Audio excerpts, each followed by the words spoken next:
There's one member present. We need 9 more for a quorum.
3 members present. We have Mr. Fuhrer and Mr. Wax.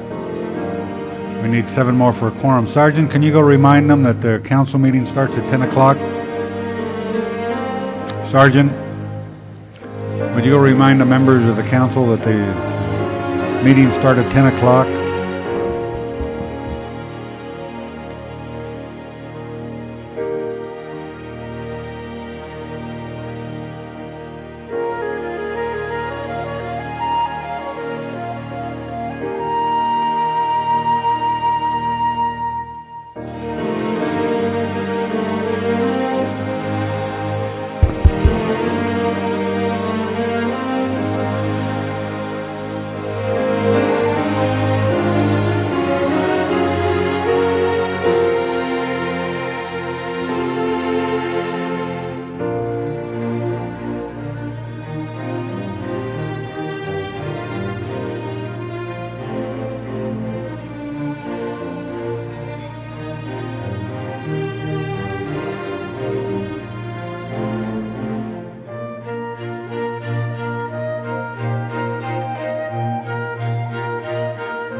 Would the council please come to order?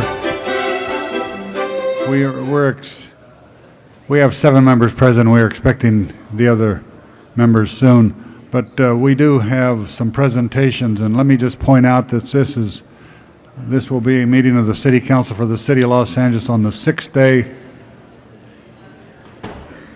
of February. Could I have some attention, please? Quiet, please. This is a meeting of the City Council on the 6th day of February 1998. There are 15 council districts in the city.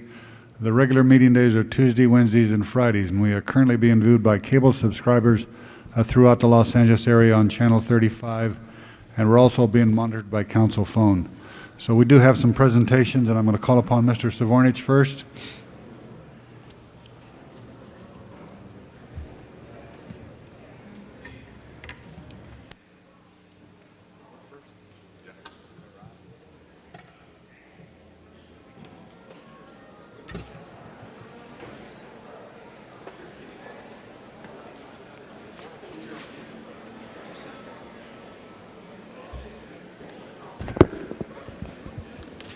Good morning, Mr. President, members of the council. Today is indeed a grand and glorious day in the City of the Angels, for it gives me a great deal of pride and pleasure for the 2nd year in a row to introduce the 1997 Los Angeles City 4A champions varsity football, the San Pedro High School Pirates.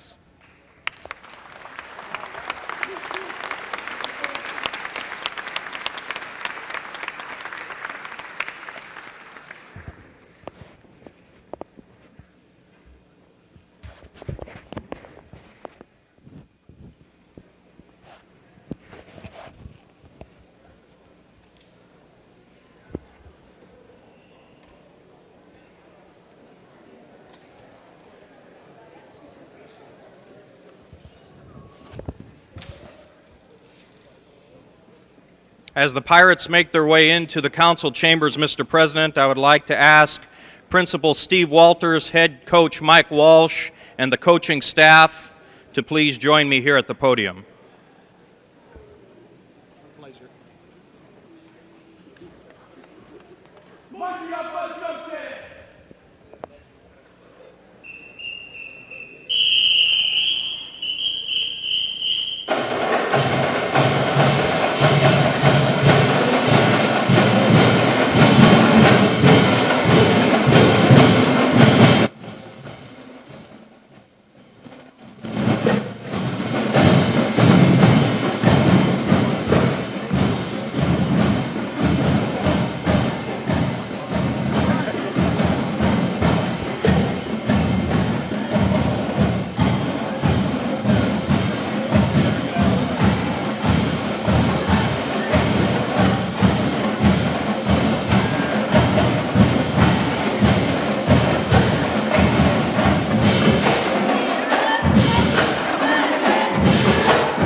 Again, Mr. President, members of the council, at the beginning of the 1997 season, the San Pedro High School Pirates were seeded number 6, and nobody thought that they were again going to be champions of LA City varsity football. But this team, in the spirit of San Pedro, proved everyone wrong, won 4 games in the rain, had a community celebration a couple of years ago in the rain, so we think it is extremely appropriate on this rainy Friday to have San Pedro here today to be honored in the Los Angeles City Council. We are very proud of the team. We are very proud of the parents, the boosters, the fans, the administration, the faculty, everyone who has had something to do with this victory. Our proud pirate marching units, the band and the drill team and the cheerleaders and the flags, everyone who makes San Pedro High School the school of champions in the city of Los Angeles. But I think it would also be worth mentioning that each and every year we are very proud also of our academic decathletes who year in and year out also show San Pedro proud. So this morning I would like to invite Principal Steve Walters, Head Coach Mike Walsh, and all of the coaching staff to join me. And we also do have certificates for all the coaches and the team that we will present later. That as we make this presentation, I would like to present to you the 1997 varsity football city champions, to ask them to please stand in their places so we can honor them. Team, if you would please stand.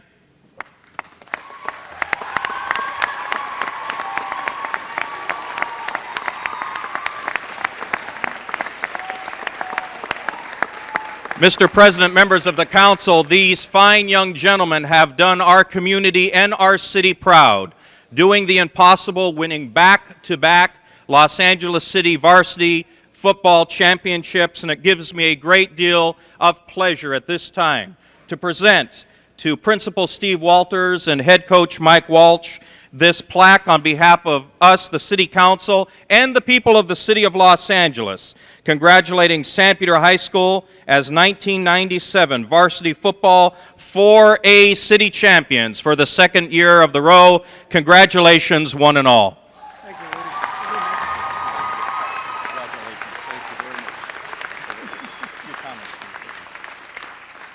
I want to thank Rudy for inviting us down here today. I want to thank the council for having us here today. And as you can see with that march in right there, with that kind of support, it'd be hard not to be winners. I'd like to thank this group of individuals that's to my left for overachieving and doing something that they weren't capable of doing, but they went ahead and did it anyway. I'd like to thank our coaching staff for their wisdom that helped lead these gentlemen to the championship right here. The brain trust behind me is what we like to call them. I'd like to thank our administration. Without administration and the people at the top supporting us, we'd never have gotten where we got. And I'd like to thank the San Pedro Pirate Boosters, and we have the president back here, Bob Castro. Stand up, Bob, with the rest of them.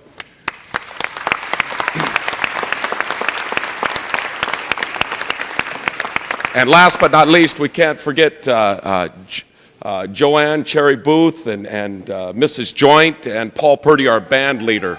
Thank you. Thank you very much. On behalf of the community of San Pedro, I'd like to thank absolutely the finest students in Los Angeles, the greatest coaching staff in Los Angeles to repeat back-to-back championships led by Mike Walsh, the greatest school in Los Angeles, San Pedro High, and the greatest portion of the great city of Los Angeles, San Pedro.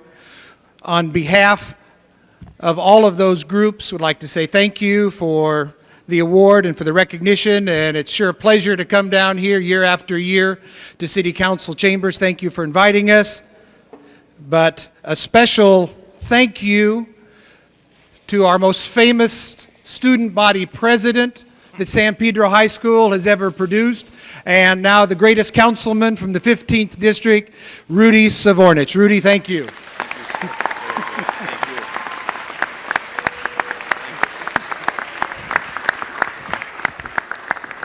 Thank you, Steve. Congratulations. Mr. President, members of the council, as San Pedro prepares to leave, we did want to make this a tradition. This will be the third time that since I've been here as councilman, that we've been able to be here once as 3A champs, now twice as 4A champs. We just wanted to part with the fight song, and then we will depart. And thank you again, members, for your honoring San Pedro High School today. Fight song.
Something left in that bag. That's the only reason. That's okay.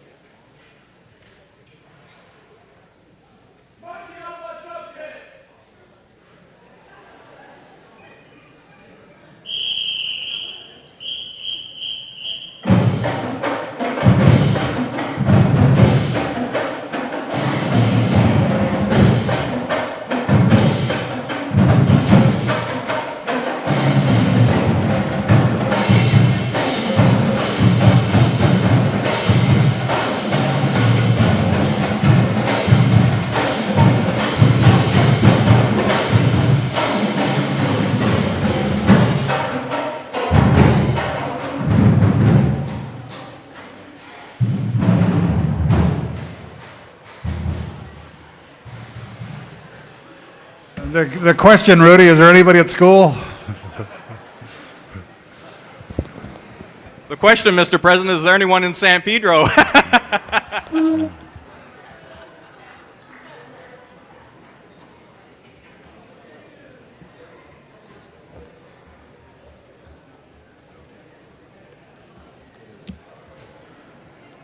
There goes our audience.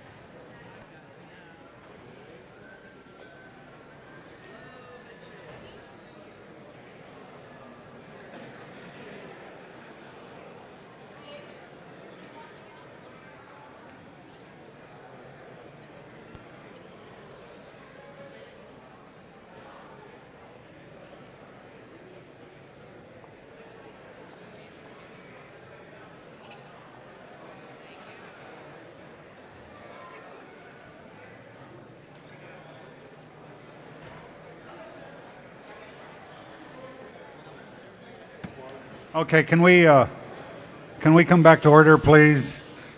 Call the roll. Alacone, Alatorre, Brinson, Chick, Fury, Galanter, Goldberg, Hernandez, Holy, Mistakowski, Ridley, Thomas, Sabornis, Wax, Walters, Ferraro. 10 council members present and a quorum, Mr. President. Okay, the first order of business. Approval of the minutes. All right, Mr. Wax moves, Mrs. Walters seconds. There's no objections, unanimous vote. Next item. Commendatory resolutions for approval. If there's no objections, unanimous vote. Mr. Wax for a presentation. He was first. He was here.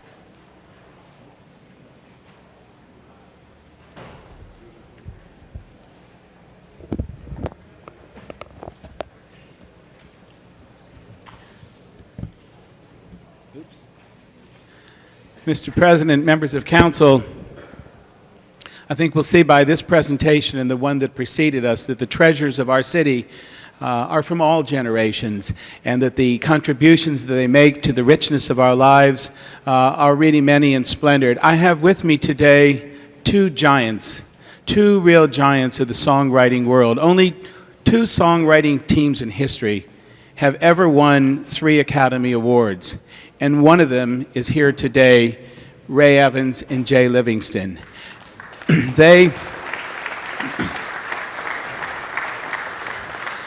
They have, for generation after generation after generation, written those songs that have enriched and beguiled people, not only in America, people throughout the world.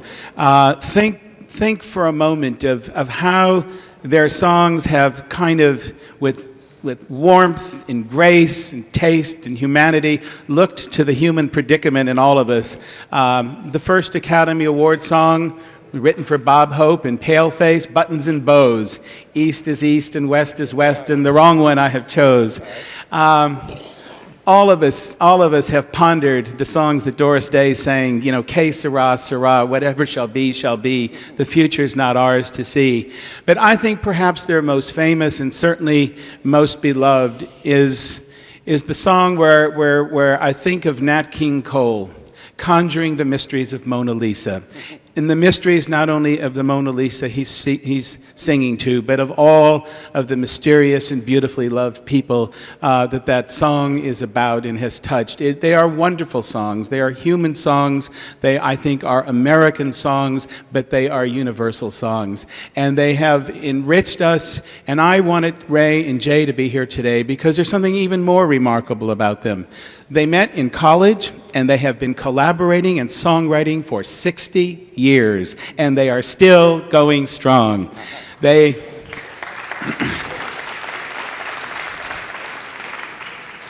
have written more than 26 songs which have sold over 1 million records. 7 of those songs have sold over 12 million records. And to those of us who have grown up in the television age, they are perhaps most famous for those remarkable and memorable themes for Bonanza, and Mr. Ed, who admonishes Mr. Holden never to speak unless he has something to say. I'm delighted to have them here. I wanted them to be here. They're 2 wonderful people. They are here with their wonderful families. I asked them if they would say a few words. They said they would, but even better, they would play a few songs. And so in a moment, we're going to have a real treat for this city council.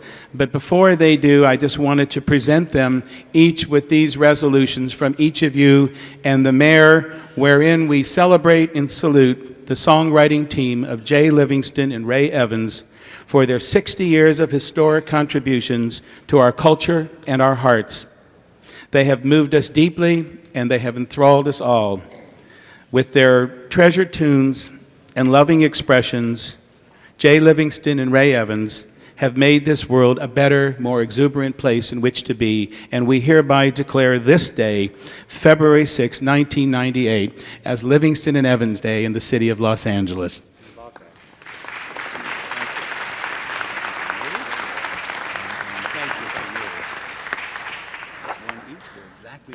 Great.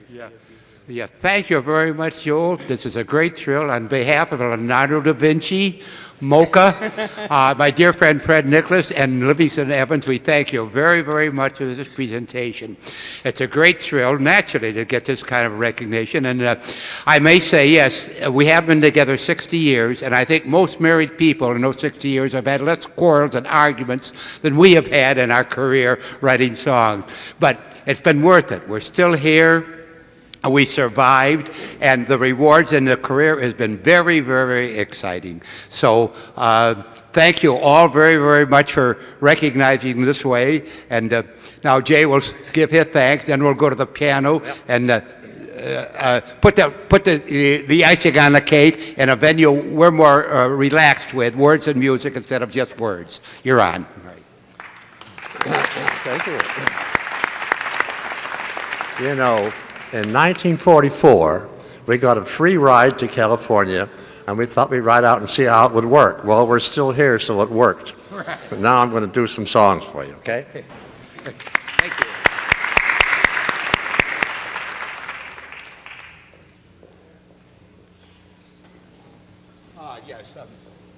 Yes, we're going to do the theme songs for 2 very famous TV shows, which you know we have written, and then some of our 3 Oscar winners, which were very wonderful experiences when we won them. First, the theme of this giant TV show. Are you ready? What am I going to do, Bonanza? You're going to, I would do it if I were you. We got a right to pick a little fight bonanza. If anyone fights any one of us, he's got to fight with me. We're not the one to saddle up and run bonanza. Any one of us who starts a little fuss knows he can count on me. And this theme song. A horse is a horse, of course, of course. Good, no one can talk to a horse, of course. That is, of course, unless the horse is a famous Mr. Red. You never heard of a talking horse. Well, listen to this. I am Mr. Red. You know, Tell the story. the producers of that show were too cheap to hire a singer, so you've just heard the actual singing voice of Mr. Ed. And that's right from the horse's mouth. That's right. As I say, we're very lucky and very privileged to have won 3 Academy Awards. The first one we wrote for Bob Hope in a movie called The Paleface. East is east and west is west, and the wrong one I have chose. Let's go where you keep on wearing those frills and flowers and buttons and bows, rings and things and buttons and bows. Don't bury me on this prairie, take me where the cement grows. Let's move down to some big town where they love a gal by the cut of her clothes, and you'll stand out in buttons and bows. I'll love you in buckskin and clothes that you've homespun, but I'll love you longer, stronger, where your friends don't tote a gun. My bones denounce the buckboard bounce and the cactus hurts my toes. Let's vamoose, where gals keep using those silks and satins and linen that shows, and you're all mine in buttons and bows. Give me Eastern trimming where women are women in high silk hose and peekaboo clothes and French perfume that rocks the room, and you're all mine in buttons and bows. Our second Oscar winner was made famous by the wonderful Nat King Cole. Mona Lisa, men have named you. You're so like the lady with the mystic smile. Is it only 'cause you're lonely they have blamed you for that Mona Lisa strangeness in your smile? Do you smile to tempt a lover, Mona Lisa? Or is this your way to hide a broken heart? Many dreams have been brought to your doorstep. They just lie there and they die there. Are you warm? Are you real, Mona Lisa? Or just a cold and lonely, lovely work of art? Nat would have liked that. Finally, our third Oscar winner, written for Doris Day. When I was just a little boy, I asked my mother, what will I be? Will I be handsome? Will I be rich? Here's what she said to me. Que sera, sera. Whatever will be, will be. The future's not ours to see. Que sera, sera. When I grew up and fell in love, I asked my sweetheart what lies ahead. Will we have rainbows day after day? Here's what my sweetheart said. Que sera, sera. Whatever will be, will be. The future's not ours to see. Que sera, sera. Here's to Mayor Reardon and his staff, and here's to Joe Walks, who tries so hard to please. The mayor and the consul are always dear friends, and the moon above's made of green cheese. Que sera, sera. Whatever will be, will be. The future's not ours to see. Que sera, sera. What will be, will be. Que sera, sera.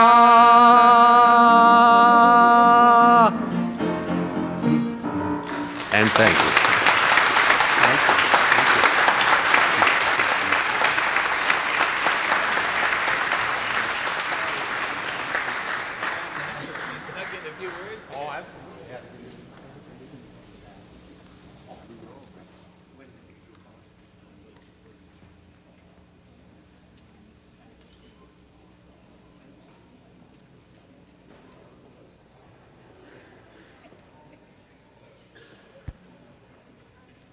Thank you, Mr. Wax, and thank you very, very much. Mr. Alatorre.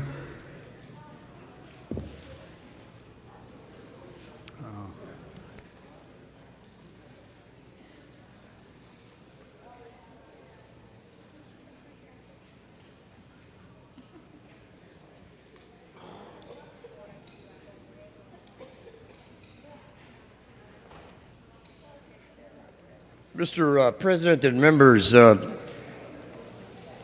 just as we had very famous composers of music, today I have the great honor of honoring a very special young lady. She's a local product of Los Angeles. She was born and raised here, but her talent now extends not just here, not just nationally, but internationally. We're lucky as a city to have a goodwill ambassador like this individual that travels throughout the country and the world representing the best of Los Angeles. This is a young Angelina who happens to only be 9 years old. She is the youngest artist to be signed by Sony Discos, and her debut CD will be out this month. She may be small in stature, but when you listen to her voice and the beauty of her voice and the music that she creates, you know, obviously her voice is beyond her tender years. She has sung for the Vice President. She has participated in concerts here in Los Angeles for the celebration of El Grito.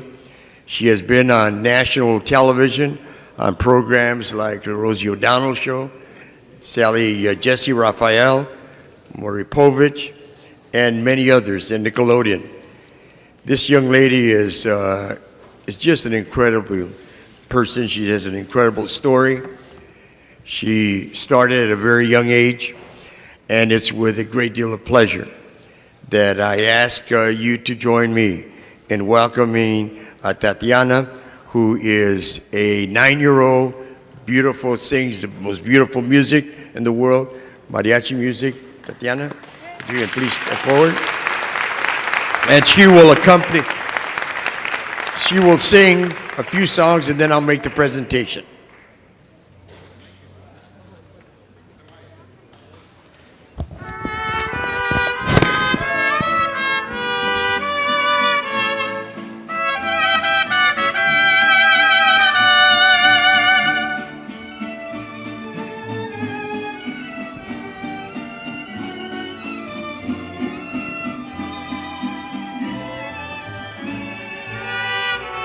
Ayer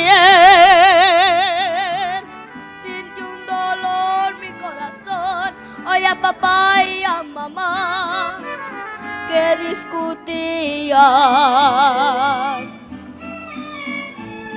Ayer oí decir que aquel amor que se juraban una vez no lo sentían. Porque de su cariño yo nací y ahora quieren terminar como si nada. ¿Cuál es entonces el valor que a sus hijos debe dar una pareja disgustada? Ayúdalos, Dios mío, se olviden, regálales amor y que recapaciten. Una separación la pagan inocentes, por eso hay tantos niños que duermen olvidados debajo de los puentes.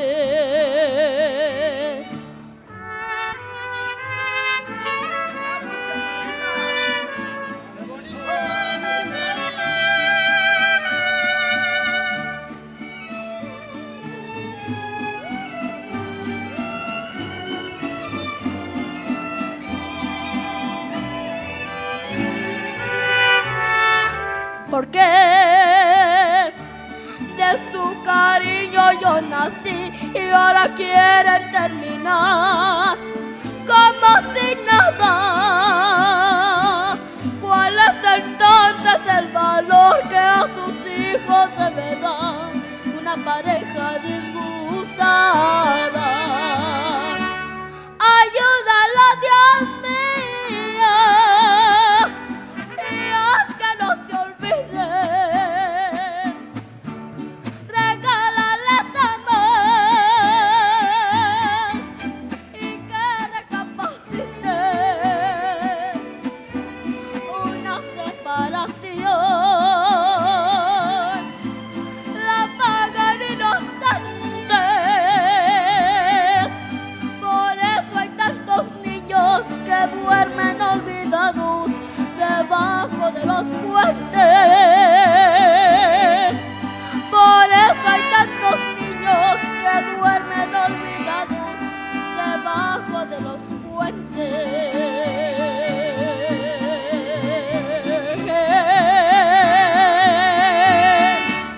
Gracias.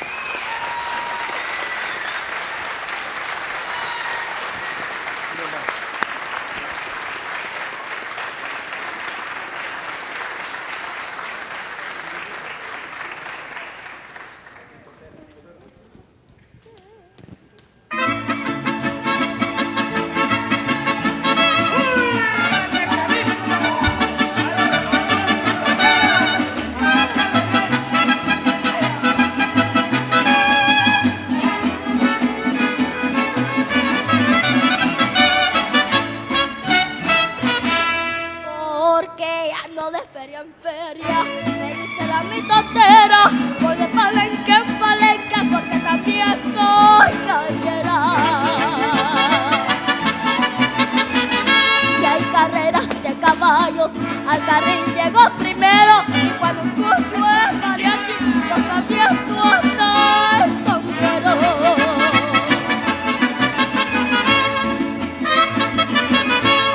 Me dice la mitotera,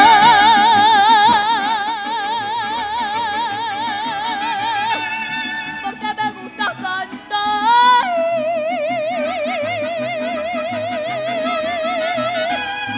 Lindas canciones rancheras de a los soles zapatear.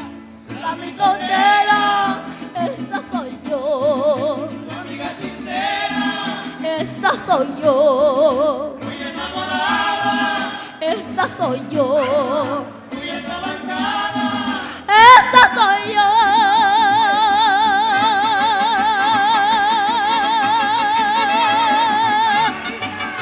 Ay, ay, ay, chiquitito, esta es para que bailes conmigo.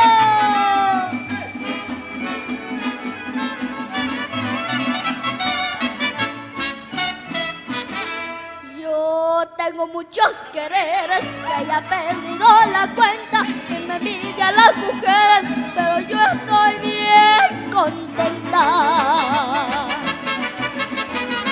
Soy amiga de la gente y me gusta dar mi amistad, pero si me buscan pleitos yo jamás me sé rascar.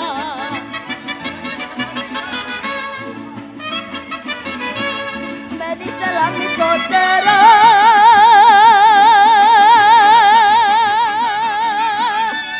porque me gusta cantar.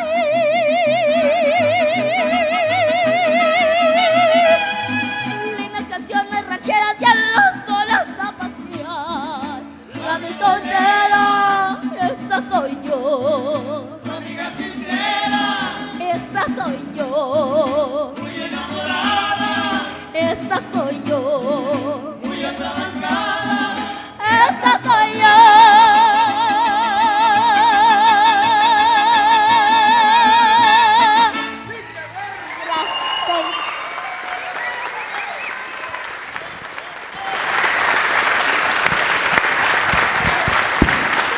Okay.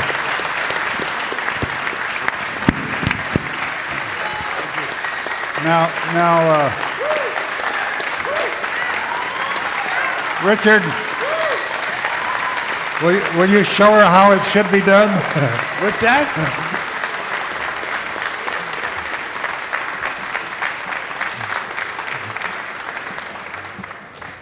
This is, I'd like to have Ray Barba, the manager, Tatiana Bolaños, and Jose Rosario, representing Sony Discos. If they could please come here for the picture. Let me present this to the youngest star to ever get a contract, multi-year contract with a large recording company. You can see why. She's dynamite. She's a beautiful young girl, and she's a great ambassador for Los Angeles. Tatiana? Thank Sure. you.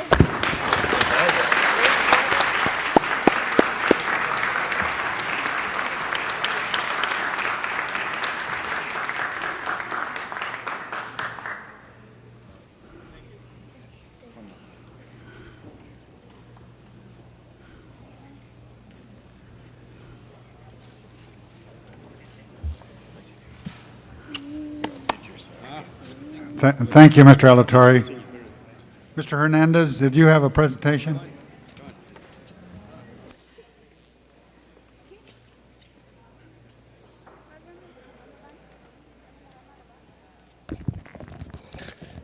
Yeah, Mr. President, members of council, in case we didn't pick up, the mariachi was Alma de mi Tierra.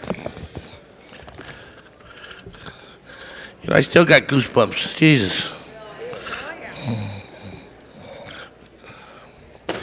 Los Angeles has a lot to be proud of.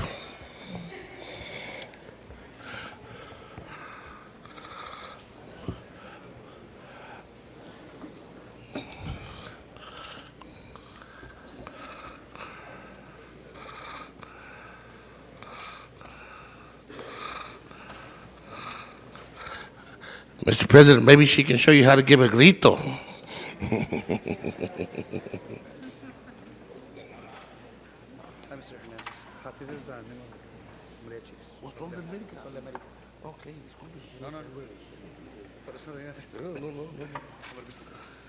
Oh, I stand corrected. The mariachi was Sol de America.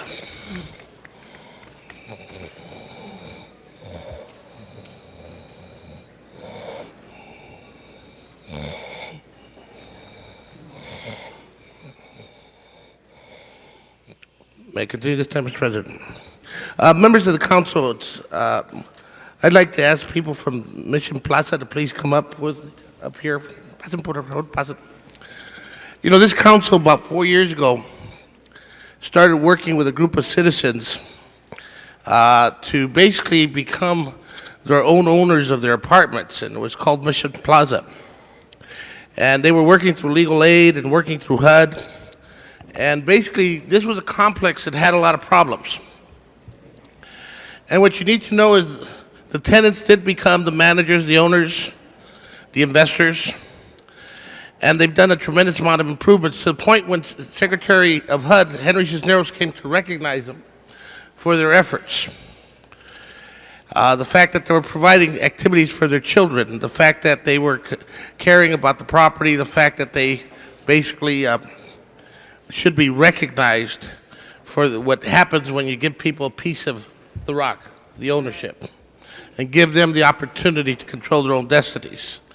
And it was a small miracle. But see, I'm here today to basically continue to recognize the miracle, because this tenants group has also taken a strong concern about the overall neighborhood. And I can share with you that the neighborhood has done 100% change, not from 4 years ago, but from 10 years ago. And it's because Mission Plaza Association cares about the entire neighborhood. And we had a gang house, for example, across the street that they decided needed to be abated. And they worked locally with Los Angeles Police Department, and they got that done and created, again, a greater quality of life, not just for themselves, but for the entire neighborhood. So it's my honor today to recognize that kind of activity in the city of Los Angeles. I think it's important that we recognize that when people become part owners, the reality is they have a much greater investment in the quality of life in those neighborhoods, and they want to make a difference. So it's my honor today to start by recognizing Rosa Hernandez, who sits on the board of directors of Mission Plaza. Rosa? Okay. Rosa, I just want to read it out, the first one, so that everybody knows. Basically, this is it's a certificate from the City of Los Angeles in recognition of your service to the people of Los Angeles, your dedication of heart and hand to the needs and friends and neighbors and fellow members of our society. This certificate is a measure of your devotion to service to the people. And again, this is for being part of the board of Mission Plaza and Rosa Hernandez.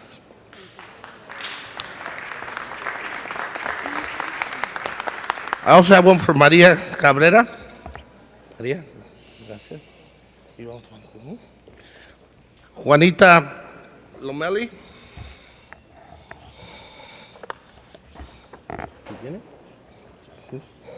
Natividad Vázquez.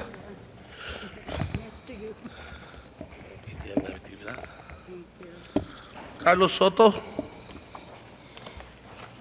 Gracias, señor Hernández. Consuelo Casola. Okay.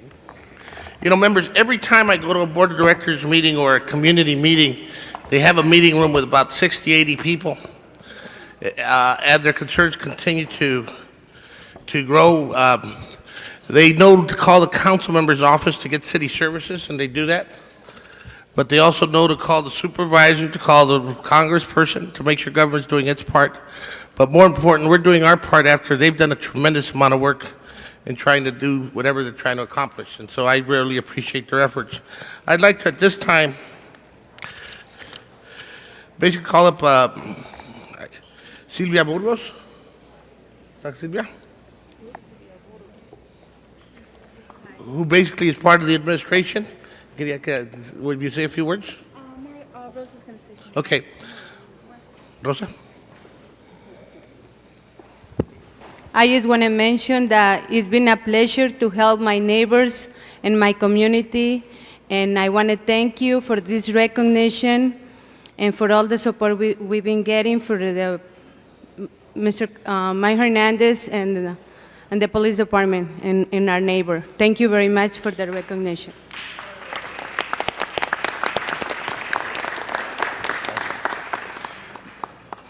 Now, again, we as council members take a lot of credit for a lot of work, and here's a distance where the citizens were doing a lot of work, but the work wouldn't have happened really if they didn't have the assistance. And I wanted to basically also recognize, at their request, Senior Lead Officer in Lincoln Heights, Austin Fernald, and this is a certificate of commendation in recognition for outstanding service to the community and for exemplary efforts as a member of Los Angeles Police Department. Senior Lead Officer Austin Fernald. He's a member of the Hollywood area LAPD and a strong supporter of the Mission Plaza apartment residents. I hereby award the certificate of outstanding accomplishments in the police sciences profession for serving the civilian community with distinction and courtesy, and for embodying the highest degree of the model for which the department stands, to protect and to serve. And I present this to Austin Fernald on February 6, 1998.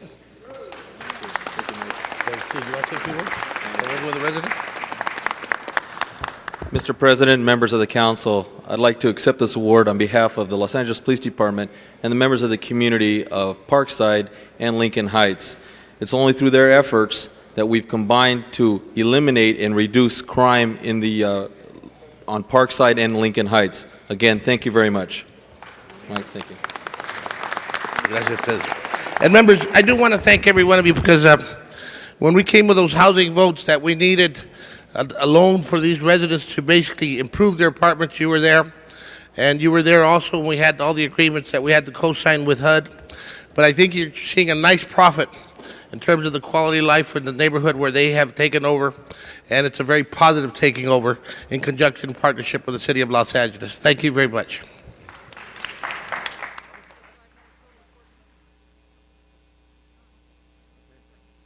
Thank you, Mr. Hernandez. Okay, the next item. Items noticed for public hearing. Item 1, Mr. President, is a continued hearing, appeals or objections to a Building and Safety Department report and confirmation of assessment in Council District 1. However, there's been a request by the Department of Building and Safety to continue the item to February 27th. I need a motion from the floor. Needs to be heard alongside it rather than waiting, and that's Gail's. Okay, you want to continue this until the 27th? Yes. All right, Mr. Hernandez moved. There's no objections, unanimous vote. Next item. Items for which public hearings have been held are items 2 and 3 and 12 and 13. Recommendations differ on 3 and 2, Mr. President. We'll call 2 and 3 special. If there, 3 is a motion differs. Yes, it does. Okay, we'll call that special, and hopefully somebody will make a motion. Next item. That leaves items 12 and 13 on your continued agenda. Building and Safety is supposed to report on We got a 12. request on 12 to continue until Tuesday. Is there any objection to that? No. Hey, do you want a motion on it? Yeah, Hal wants a motion too. Okay, there's no objections. Now, on 12 being continued until Tuesday. On item 13, any discussion on item 13? Anybody in the audience wants to be heard? Seeing none, the public hearing is closed. Okay, prepare the roll on item 13. And tabulate the vote. 13 ayes. That is approved. Next item. Items for which public hearings have not been held are items 4 through 10. Is there anybody in the chamber who wants to be heard on any of those items, 4 through 10? Seeing none, the public hearing is closed. Any discussion? Mr. President, there's been a request on item 7 by Councilmember Alacon to refer that back to Transportation Committee. Is there any objections? We want to refer that to committee. To referring Well, it to that. Oh, I'm sorry. Let's call it special. I'll call it special. Okay, I want to ask some questions about why we're not getting better results. We have 4 through 10 with the exception of 7. No other special, so prepare the roll on those. Tabulate the vote. 13 ayes. Those are approved. Next item. Item 11 is a closed session item. However, there's been a request by the Police Department to continue this to Tuesday. I need a motion from the floor. All right, Ms. Chick moves. There's no objections. Unanimous vote. Next item. Item 2 called special. Okay. Mrs. Walters, Mr. Fury, you called 2 special. Mrs. Walters, we'll call Yes, on thank you, Mr. President. A special item has been distributed to everyone that should be heard in conjunction with item 2. And this is being called, or the special is being distributed, council members, because the council Prop 5'd this item. And Mr. Fuhrer, as chair of the committee, will relate to you the details of what occurred in the committee. But there was no agreement in the committee as to what path should be followed. The Recreation and Parks Commission, instead of waiting for the council action, whatever is going to come out of this today, they chose to undertake it yesterday. And I have added this special on it to hold their action in abeyance until this council has acted, whichever way they're going to act today. The motion that Ms. Walters is talking about is not only a special motion, but a Prop 5 motion of the Commission's action.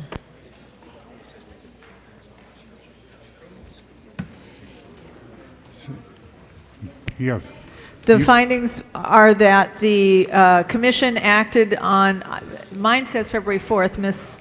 Walters said the 5th, that would be yesterday, excuse me, anyway, before the posting of, or after the posting of the agenda, and the contract which this concerns, my understanding is that it runs out on Sunday the 10th, and therefore the council would need to make the findings that the need to act arose after the posting of the agenda and there's an immediate need to act. They would also need to take a vote on the Prop 5 issue to take it from the Commission. Mr. President, can we address the item that's number 2 first, and then, pending the outcome of that, address Ms. Walters' motion procedurally? That's fine. Go ahead. You have the floor. Thank you, Mr. President. Council members recall that when we had the council meeting in Ms. Galanter's district, the council decided to Prop 5 the determination to award a golfing contract, a concession contract, at the Encino Golf Course. This action came to the Arts, Health, and Humanities Committee, and as Ms. Walters points out, the recommendations differ. Let me share with you what I recommend. The 10-year contract I think, and I recommend, and Mr. Alatorre and I move this as recommendation 1 on the report today, that contract be rebid. There was enough concern to lead the council to Prop 5 these issues in the first place, and some of that concern, I think, legitimately should lead us to reject the awarding of the contract by the Commission and have that be rebid. The Commission agrees to rebid. The second recommendation that I am making to you as the chair of the committee is a recommendation only because we cannot, given the rules of how we relate to the Commission, actually direct the second action. The second action coming out of my recommendation was that the interim contract that is in place right now also be rebid so that no one can claim that either the interim agreement under which there is currently an operator at the site or the long-term agreement is tainted by anything. And let's just start again. The Commission yesterday, I guess Wednesday, I think, chose to act on that recommendation and chose to rebid the interim contract too. The interim contract had gone to American Gulf. They chose to rebid that, and so we will have, at the end of the day, if the Council adopts what I am urging the Council to do, which is item 1 and A of the report before you, we'll have 2 rebid contracts and a clean process, and one that, at the end of the day, shouldn't be assailable, as I think legitimately could be said about what was in place before we took our action. If we vote to adopt the recommendations that I am making, 1 and A, I think that Ms. Walters' motion will be superfluous. It is true that the Commission, within its discretion and its appropriate jurisdiction, chose to act to rebid the interim contract, and I think that's okay. And if the Council moves forward today to adopt my recommendations, we will say that's okay. To zero in on the bottom line, we have jurisdiction to deny the 10-year contract, and that is on the table. We have jurisdiction to recommend that contract be rebid. Recommend, not direct. And that is before us. We have jurisdiction to recommend, not direct, that the interim contract be rebid. My understanding is that the Commission would rebid the 10-year and is rebidding the interim, and I so move.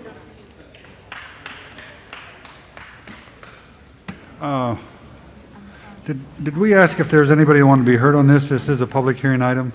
No, they have. It is not a public hearing item. Mr. Alatorre, did you want to be heard? Can I, is anybody here from Parks and Rec?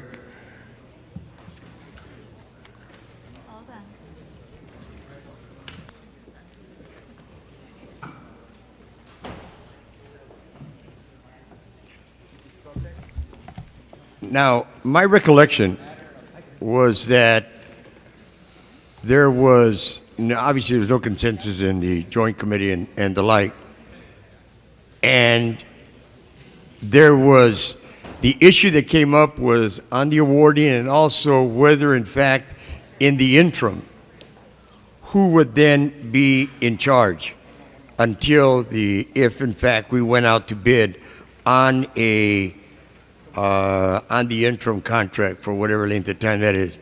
First of all, what happens during this period of time? Well, initially, because the existing operator, California Golf, gave 30 days notice that they were going to leave, which was within their rights, we needed to act to keep someone in the facility. So it was the action of our board to give that interim arrangement to the company American Golf, which they were recommending for the long-term contract. So that's how that came about. All right. And what I'm unclear on is to, understand about sending it out to bid, but on the interim contract, what length of time are we talking about? Approximately 6 to 8 months. What we anticipate doing at the next board meeting of the Commission, which is February 18th, we will have a revised long-term RFP. It's been drafted and prepared. We will go to the Commission with that for their approval. The only 2 approvals we need before we can actually go out to bid are that of the city attorney and the Corps of Engineers because it's on their land, and we will ask that that be expedited. So we could conceivably be out to bid in the month of March and receive bids again about 60 days after that, and then begin that evaluation process. Now, what I'm trying to understand is on the interim. Okay. All right. You're talking about going out to bid on the interim also? On the interim. How long is that going to take? We have, but the Commission's action, which I believe concurred with the councilman's, was to limit the field to Family Golf, which was staff's original recommendation, and American Golf, which was the Commission's. We have provided each of them with what we call a mini RFP document. We are receiving those two proposals at noon on next Wednesday, February 11th. We have put together a selection panel in accordance with our procedures where there will be 2 department employees, 2 outside raters, and we'll have a member of the Golf Advisory Committee, which is our public group, who will interview those proposers that afternoon, make a recommendation to our general manager, and then it would go to the Commission on February 18th for action in a public meeting. So in other words, by the 18th, one way or another, I mean, you would have the interim. Correct. You would select. Now, are we making sure that we're not going to have the same problem that we had this past time? Because, I mean, I guess there was some unclarity about, you know, the conditions of the RFP. I mean, hopefully we have a very clear, concise RFP for the interim as well as for the long term. And we're not going to be in a situation where, you know, got us to where we're at today. I believe that's correct. Okay, thank you. All right, thank you, Mr. The chair recognizes Councilman Hernandez. Now, you just said that American Golf served notice that they weren't going to continue the contract? No, Councilman, it was the previous operator, California Golf Centers, who decided that they would not accept the long-term agreement that had been awarded by our commission, which was in concurrence with staff's recommendation. They decided that they would not renew. They were the incumbent, and we had recommended them for a new agreement. But when it came time for them to execute the agreement, they gave us notice that they had no intention of going forward, and they were exercising their right under their 30-day clause to vacate the premises. So that gave us 30 days to do something so that the doors didn't close at the facility. And so right now, what you have is 2 new operators. Neither one is there.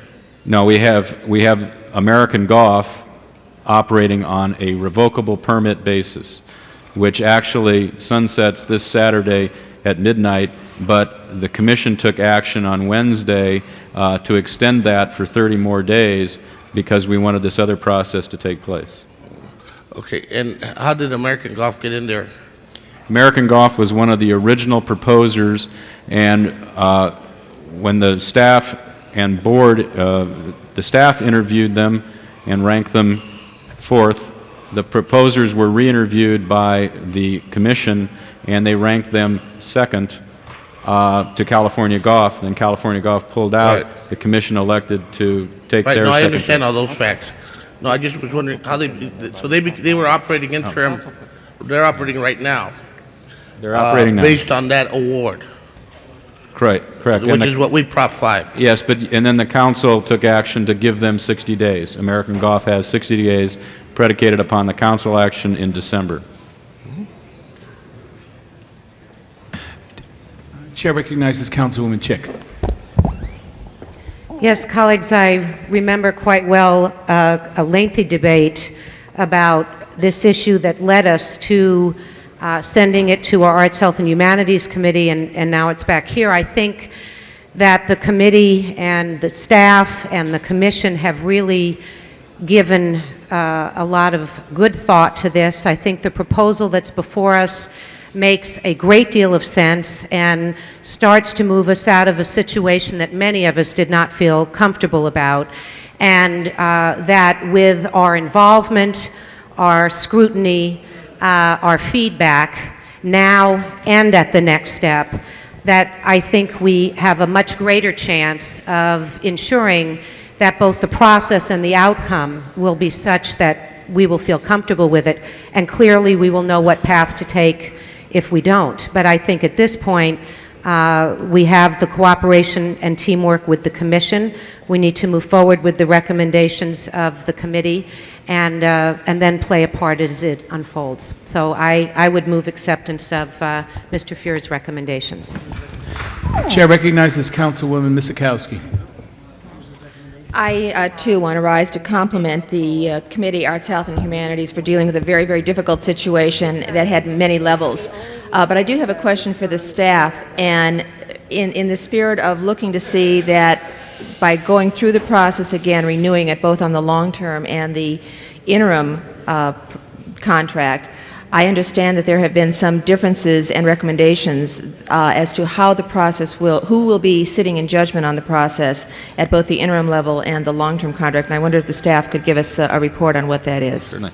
Both processes will be exactly the same and in accordance with our concession policies and procedures manual, which was amended at the suggestion of Councilwoman Walters about a year ago, which involves a selection process where a selection committee comprised of 5 members is put in place, no more than 2 of which may be department employees. We then go through a screening process and background checks, and then a point total equal to 100 with values for various components of the RFP are valued by those raters. The 5 raters are then polled, and the high and low ratings are removed, and the final 3 are averaged. And then that recommendation goes forward in a board report from our general manager to the commission for their consideration. And in both cases, the interim and the long term, that procedure will be followed. And that amended process that was amended about a year ago is not the process that that the bidders went through that brought us to this state of confusion. Correct. The difference was that we had a 4-member panel, all of which were department employees who did the interviewing. However, we did have 2 members of the Golf Advisory Committee sit as non-voting observers who were involved in the entire process with us. Other than that, the procedure is the same. And what is the role of the Golf Advisory Committee in the current suggested process? They will be included. On Monday, they have a regular meeting, and at that time on their agenda is to nominate a person to sit on the interview panel that will take place on Wednesday. And they will also have an opportunity to review the draft request for proposals for the long-term 10-year agreement, which we, as I indicated, plan to go to the Commission with on their meeting of the 18th. So they'll have input at that point. So they will actually be a part of the process officially on the interim bid as well. Yes. Thank you. Chair recognizes Councilman Bernson. Yes, as I recall, on this particular proposal, this is the one we awarded at the evening meeting over in Mrs. Galanter's district. And it seems to me that this, the commission had approved American Golf. They went in and immediately and restored service to the people over there. The store had been closed, as I understand, and everything else. And I think the driving range as well. And they reopened it, and subsequently we Prop 5'd it, and then I think the motion that I made there was to allow them to continue. I think it was a 30-day continuation until the 10-year proposal was evaluated. Is that correct? Yes or no? I wasn't at that meeting. I don't know okay. what your Well, somebody here should know. Yes, you're correct, I'm sure it Councilman. is. Now, I'm asking you, if they went ahead and in good faith, based upon what the commission had acted on, and restored the service there, I don't know necessarily which one is the best. I've not been part of the evaluation process.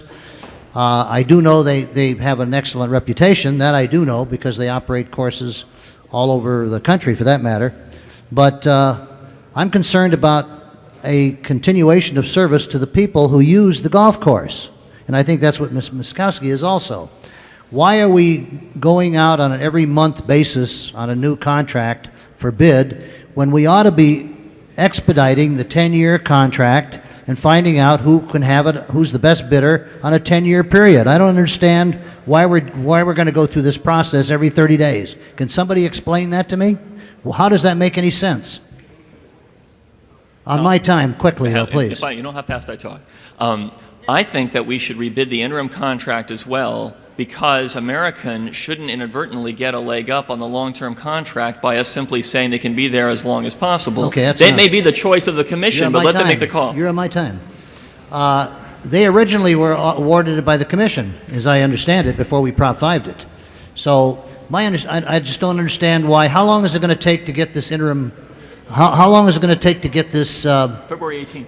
February 18th to get the 10-year program. Okay. No. The interim. Well, both will be acted on February 18th. We will have a staff. Why hasn't the 10-year contract been expedited? This meeting at the 6th District was over a month ago. I mean, how long does it take to get something like this done? No action has been taken by the council not to award the 10-year agreement to American Golf. We're awarding the 10-year agreement today? If you do not award it, then we will go back out to bid. Well, it just doesn't make sense to me why we would have a. How long will it take before we are able to act on the 10-year contract? We will go to the commission on February 18th and then ask for the approval of the city attorney and the Corps of Engineers. Go out to bid, I hope, in March. It takes about 60 days to give the proposers an opportunity to put their bids together. We hold interviews and we go through the process. Okay. It's 6 to 8 months. 6 to 8 months, huh? Well, it doesn't make any sense to me why we act so slowly. But I'm going to tell you, I think it would be not in the best interest of the golfers to disrupt the service over there. And I'm going to make a substitute motion that we award the interim contract to the existing American Golf until such time as the permanent contract is approved.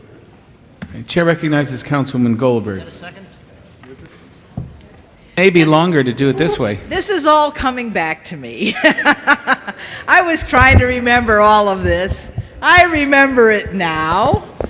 I remember a meeting at which I was led to believe and therefore voted for this interim contract that somehow or another everything would shut down if we didn't do it this way, only to find out from golfing friends, which I admit candidly I am not a golfer, that they don't use those pro shops hardly anyway because everything costs more there than at other places you can buy all of those things, and that you can keep everything going without a pro shop open, although it's a nice thing if you happen to forget something. So I don't, that it was not a big deal for us. We shouldn't have done what we did in the first place. We should have rebid the interim to begin with. Because, whenever you have a problem with the scores on these things, and you start substituting lower numbered ones, and I don't have my notes, which I had that night, a lower numbered one for a higher numbered one, though you ought not to do that unless you have compelling reasons. And I don't think that I saw any then and still don't. So I'm willing to support the notion that we rebid both of the interim and the regular one and let the chips fall where they may. My only question is that the interim, they were only going to have 2 rebid for the interim. Why was that? I can't remember. You were only going to have 2.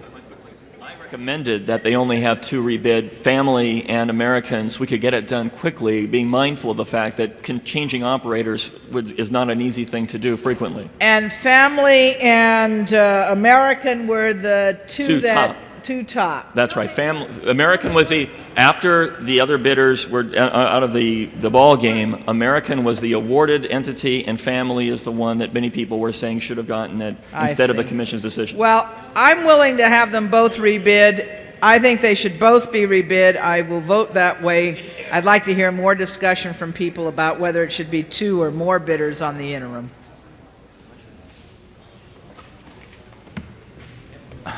Chair recognizes Councilman Holden.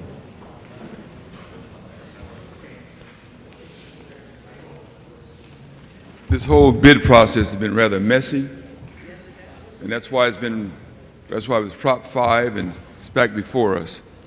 And at this point, I just resent even members of the council providing misinformation about who was 1, 2, 3, and 4, and under the circumstances for which they achieved their ratings.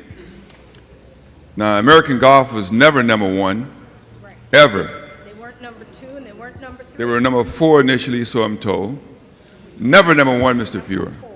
The fact of the matter is that if we're going to have people who respond to RFPs have any confidence in what we do here, that they're getting a fair shake without having to sue us to get one, then we have to put everything on top of the table. Now, I would submit this, that each of these companies, American Golf and Family Golf, are good, reputable companies. So the problems that's having, that's make this thing shaky and shammy, is what the politicians are doing. And is we have a bad, is reflecting on the providers. That's what's going on, and you have a stigma attached to whichever company is going to get this.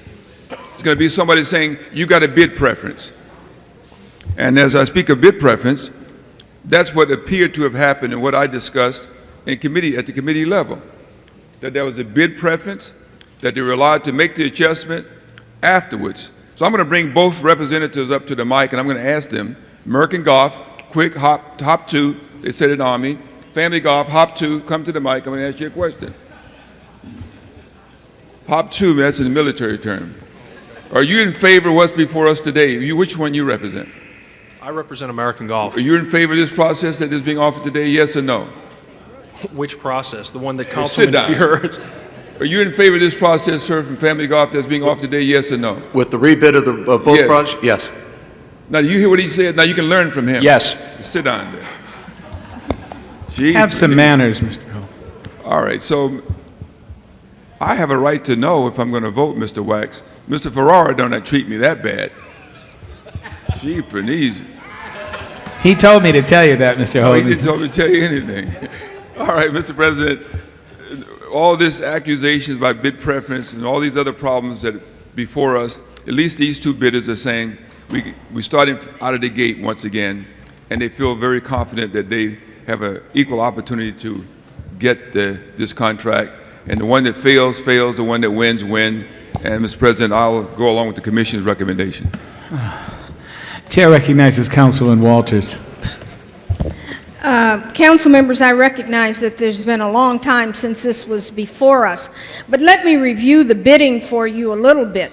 This came back to the council after the commission had not chosen number one, because number one backed out. They didn't choose number two, which was Family Golf. They didn't choose number three, which was another concern. They chose number four. And the rationale that was offered to us at that meeting at Rancho Park was that the staff didn't, it's always the staff. The commission president blames everything on the staff. The rationale was that the staff somehow did not figure in some money that was inherent in the bid. The staff went back and figured that money in, and Family Golf was still ahead of the pack. American Golf was still number 4 in the re-rankings. When you talk about this interim contract and going out to rebid the other one, if American Golf is there now, if they stay there during the time as somebody has spoken of, then they will be there almost a year or more before this thing comes up, before the bids are reopened. On the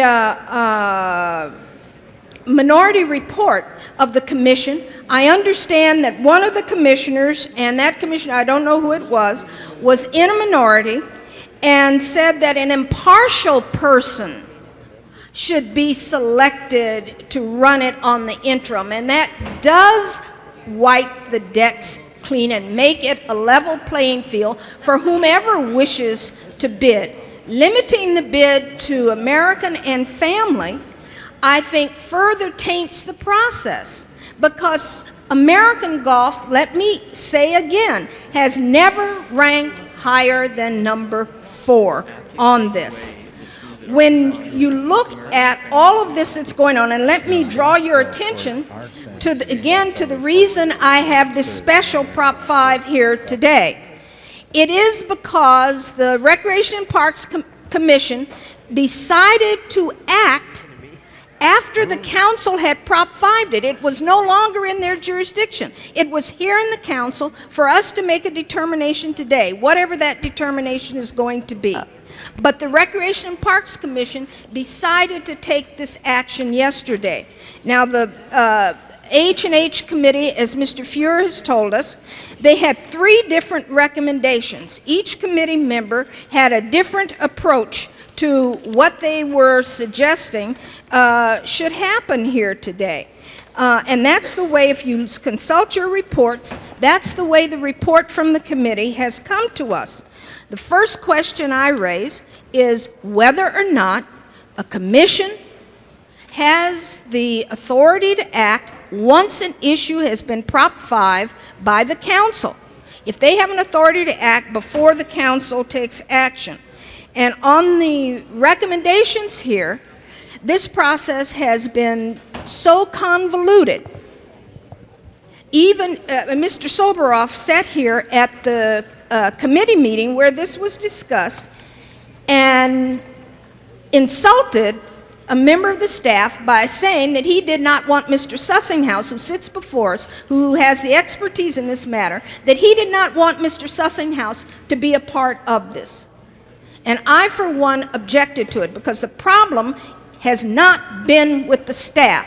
It has been, I believe, with the commission, who seems to have difficulty understanding what an arm's length relationship is supposed to look like. All right. And so I urge you, council members, to take what action will make this a level playing field, and if we're going to rebid it, it should be open to anyone who wishes to bid. All right, time. Mr. Alatorre, have you spoken once? Yes. Okay, I thought so. Then the chair recognizes Councilman Fuhrer, then Councilman Alatorre. Let's just get things straight, okay? Mark from the City Attorney's Office, real quickly, this council has the jurisdiction to make one decision today. And that decision is whether or not to accept the Commission's former recommendation to award the 10-year to American Golf. True or false? Correct. The council could approve or disapprove Okay, that. and that's all that we have the jurisdiction to do. The other issue regarding the interim contract is only a recommendation. That is within the Commission's unilateral discretion. True or false? True, and also Okay, I'd like to say... I'm going to have much more time, so let me just finish. Go ahead. All right. So the recommendation that I am offering to the council is rebid the 10-year contract. That's our action item. And that's a direction. And the Commission has said they will do that. Anyway, irrespective of what has happened in the meantime. The other issue is, what, if any, recommendation, advisory as it is, to the Commission should we make regarding the interim contract, which is their territory? And that recommendation is what is on the table now. Now, there has been a motion from Mr. Burnson to say, let the American Golf Company continue to operate on the site. Ms. Walters is on the other end of the spectrum that says, let's let the whole thing be rebid on a grand scale. Whoever wants to apply can apply. I chose to recommend to the Commission, and for us to recommend to the Commission collectively, that we have 2 operators compete so that RFP could be done quickly, because the concern raised by Mr. Burnson of an operator changing every month or 2 is a fair concern from the standpoint of the users of the facility. So a quick turnaround on the RFP, I thought, made some sense. American and Family were the 2 entities in contention regarding the 10-year contract, the staff having recommended Family, the Commission recommending American.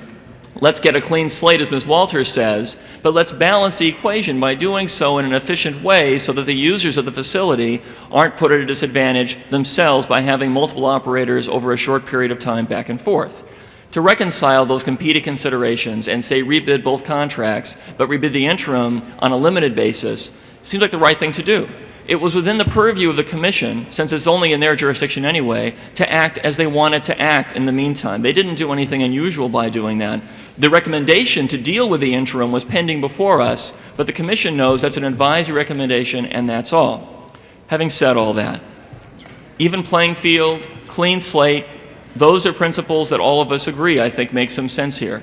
But let's move forward as fast as possible, as some have said, so that the users of the facility get some certainty in the process as rapidly as possible. Again, please adopt recommendation A, to disapprove the 10-year concession so they'll rebid, and A, just recommending to the Commission to do that which they have unilaterally adopted as their course of action. which is rebid the second one as well, the interim as well. Thank you. All right. Chair recognizes Councilman Alarcon. Council members, there is a bigger issue at stake here today, and that is the level of confidence that we create in our community about how city government operates. I don't want to get into the accusations flying in two different directions, but I do know that both land on city functions. And no matter what happens, if we criticize on both sides of the equation, the city government loses because from the public perspective, they're saying, look, here they go again, they can't get their act together. But nevertheless, the accusations are there, and they have created a cloud over this process, and I don't want to take sides on that. And I think when we have that kind of cloud, and when we have accusations flying this way and that, I think the best thing to do is just try to start over as much as possible and proceed so that we should really be mindful of we need to work hard to gain the public's respect. And I think that we should not move forward if there's going to be this kind of perception that there are problems in here. I don't know whether there are or not, but I do know there's a lot of accusations, and I don't like entering into a contract into that kind of with that kind of aura pending. So I will support the action to rebid the process, rebid the interim process as well, as a message to focus on the ball, not the golf ball, but the ball that says the public needs to respect our process. And I think that's where we ought to do it. Thank you. Chair recognizes Councilman Alatorre. Chair recognizes Councilman Misakowski. I move the previous question. Councilman Misakowski has moved the question. I ask for no vote. Previous question on the entire matter. Open the roll on the previous question. Close the roll. 9 ayes, 4 noes. That's approved. May I just insert a yes, point, it is. Mr. President? It's 10 votes, but if everyone has spoken once, it's 8 votes. No, twice. Is that right, Madam Clerk, or is it twice Yes, for 8 twice, votes? twice, Mr. President. Then it's not approved. We've got, thank you. We've got Mr. Hernandez and Mr. Holden and Ms. Chick. May I just make a point of clarification? If the council is going to act on the committee report, which requests the commission to do something, then they may do that. If they're going to step in the shoes, if they want to actually do something with the interim contract, they must then Prop 5 it and then do it that way. Chair recognizes Councilman Hernandez. Members of the council, I'm still disturbed by this process, and I just had to make my comments public. Because the reason we got here in the first place, and by the way, Mr. Wax, when you were chairing Arts, Health, and Humanities, and I sat on that committee, we dealt with concessions of golf courses. In fact, these very concessions. These very concessions. That's how long this process takes. And the reality was the question of impropriety. And see, Mr. Fuhrer, as you sit on that ethics commission and you talk about these dual standards, let's talk about the question of impropriety. You see, the reason I'm upset right now, as we're taking this vote, we're talking about looking at family golf, where there's been no question of impropriety, that has ranked higher according to staff, and American golf, where there's been a lot of questions about. You see, there's been a lot of questions about them because, one, they started with a major donation to the mayor's campaign on charter reform. The paper reported it. That's what brought it to our attention, 100,000 plus. And then you have a commission appointed by the mayor that basically overruled staff. Now, I was checking my campaign donations, and I got a donation from American Golf. Now, that doesn't mean I'm supporting American Golf, and I can understand that reality. But I'm trying to ask right now, in voting for this compromise that everybody says starts all over again, what happens to Family Golf? And I didn't get a donation for Family Golf. Am I indirectly throwing them out? Am I closing the door? But see, when I'm asking you the question, the real question is, what happened? Did staff make a mistake? Or did the commission make a mistake?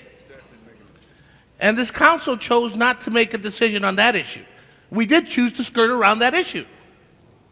And I thought I'd point that out. Because when I was asking us to Prop 5 it, it was for us to identify what really happened. And that's not what we're choosing to do in this vote. I just wanted to point it out because that's a reality. And when we take something, and I wanted to Prop 5 this issue in the first place. When we Prop 5 it, it's that kind of a vote. We're taking jurisdiction because we believe something went wrong.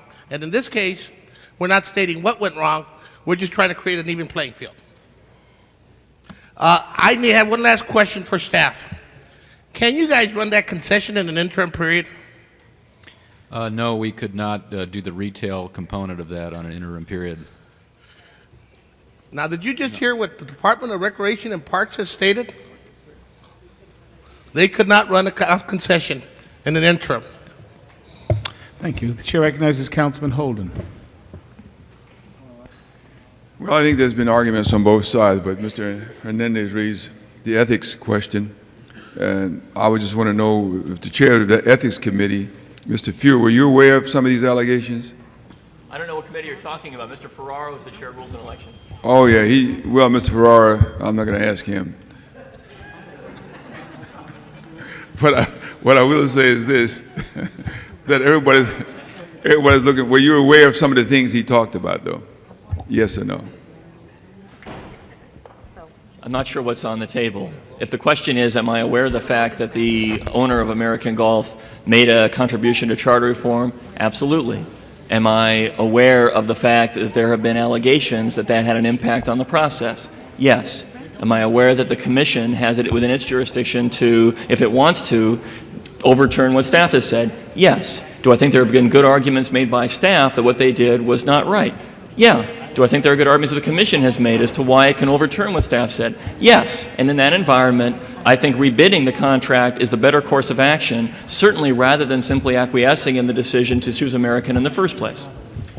So you wait till you get the Rancho one. You're saying that we should hold my time as you speak, Mr. Wax. I only turned it over to Mr. Fuhrer. So what we're doing then, and notwithstanding all this confusion, I think everybody's looking for a soft landing. And that's what it appears. The city attorney did recommend to the staff, we should not beat up on the staff, that they could select the second highest responsible bidder. It's in the report, and that's what the staff did. Even when the adjustments was made. Is that right? City attorney did make that recommendation? Yes, we So did. I don't want anybody going out saying the staff did this and the staff did that. I respect the staff fairness, and as they went about making the selection in this process, and whereas the politicians have involved themselves in it to skew the data, confuse the pack, that's them.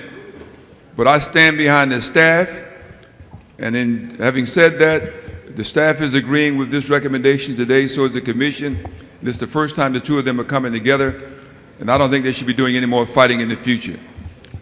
We're going to stand behind the staff, and if the staff wants this, the commission wants it, then and then, only then will I vote for it. Thank you, Mr. Holden. Chair recognizes Councilman Savornich. Mr. Savornich moves the previous question on the entire matter. Open the roll on the previous question. Close the roll.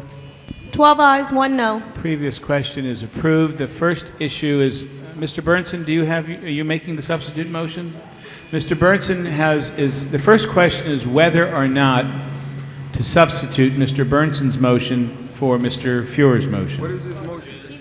Which would be alternative B. Point of information, Mr. President. Yes, Ms.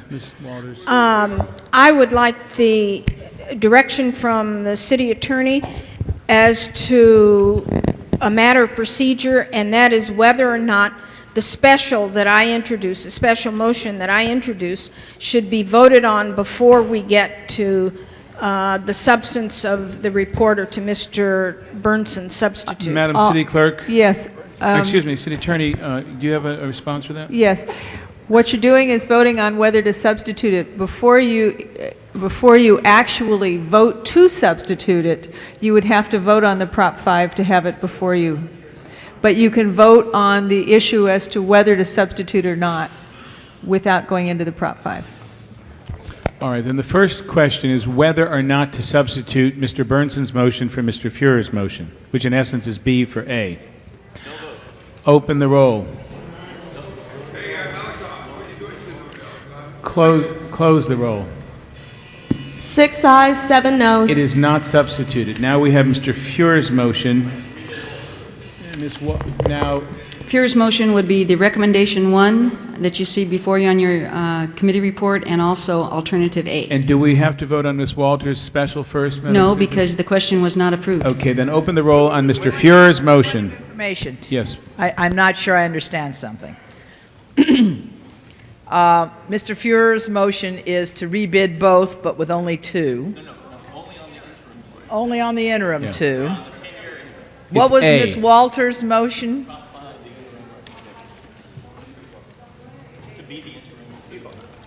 Oh, to actually make the interim decision, for the council to become the interim decision maker? Is that the difference? Yes, instead of requesting the commission, as recommended by Councilman Fuhrer. Okay. Okay, that's what I was trying to figure out. I couldn't remember what the differences were. All right. So the We have Mr. difference Fuhrer's is we motion. become the commission in one, and the other, we advise the Request. commission on just the interim. And you're disapproving No. the 10-year agreement. Item 1 is to disapprove. And in many ways, maybe procedurally, the easiest thing to do is to take care of that first and then do the interim so that we can do this cleanup. I'd rather do that. Let's just do that first. Vote I'd separately on rather recommendation vote 1. first On the disapprove, and then so we're clear what we're on the 10-year disapproval, and then secondly on what to do with the interim. let's I'd just like do to that. separate And, them. and let me just clarify that if Mr. Fuhrer's motion is approved, then the Prop 5, that action would be Excuse me, on the matter that was just separated out to approve or disapprove, the Prop 5 does not impact that one way or the other. On the other matters, Mr. Fuhrer has proposed, if you were to adopt 2A, I believe it is, that he's proposed, that does conflict with the Prop 5 action. Okay. Number 1 doesn't, though. Correct, it Let's does do the not. clean contract first and then debate the other, and then do the other thing. All right, open the roll on recommendation 1. I vote, which is to... This is to deny the 10-year To rebid the agreement. 10-year. I vote, please. Close the roll. 13 ayes. All right, Forthwith that's- on that. That's approved. And now we have Alternative A. alternative A, A. which is Mr. Fuhrer's motion. Explain exactly what A does, please, exactly. As far as jurisdiction, does the council assume jurisdiction No. on the interim award, or who does? Under A, we request that the commission do what it in fact is trying to do itself, which is to rebid the interim and get that back within the next month. Okay. That's what's before us. All right, open the And roll I on vote on that. 2A. Alternative A. I vote. Close the roll. I vote. 10 ayes, 3 noes. That's approved. Next order, Madam Clerk.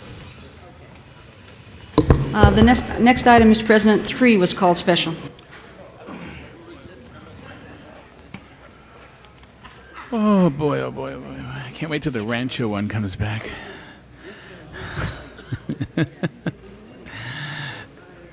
Who called number 3 special, Madam Clerk? Item 3, you had 2 recommendations, and they differed, and that's why it was called special by Councilmember Ferraro. Okay, Ms. Chick and Mr. Alatorre and Ms. Goldberg, we have different recommendations here on item 3, A and B. So does someone want to make a motion, or Mr. Chair recognizes Councilman Chick? Press your button, Richard. Go ahead and make your motion. All right, Mr. Alatorre moved Budget and Finance. Yeah, the public safety report, in fact, was inaccurate. So is yours consistent now with Yeah, what we did was, in effect, we kind of approved the concept and said, find the funding. And one suggestion or possibility was the block grant, but there was very little discussion on the reality base of that. Then it went to Mr. Alatorre's committee, and they finished the looking and recommending on the funding. And I have some questions, that's why I pushed my button, but that would be the report to vote on. Can we have, maybe Jimmy, you can, or somebody can give a report on the Budget and Finance Committee report, and then my motion will stand, and then we'll open up to debate. James Hahn, City Attorney. Thank you, Councilman Alatorre. This was a motion introduced by Council members Alarcon and Galanter back September 30th to fund a larger gang unit than the one that's before you today. That originally called for 7 prosecutors and 4 support staff.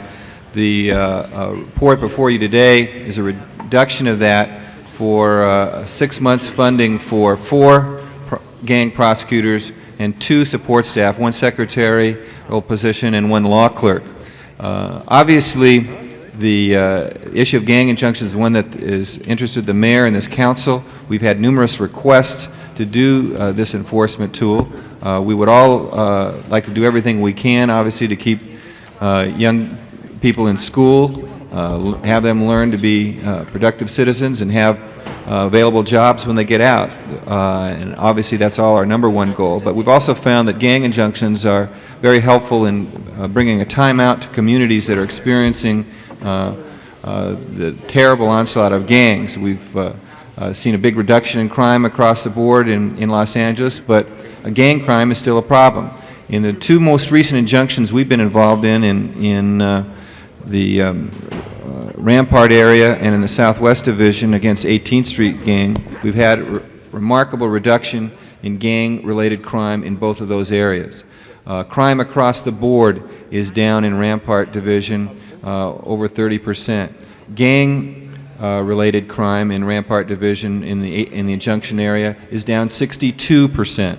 In the Southwest Division, we have a big reduction, over 24% reduction in aggravated assaults, in car thefts, in the kinds of things that are bothering people. And drug dealing on the streets has virtually disappeared in the Southwest area. So these things work, however, they're very labor intensive.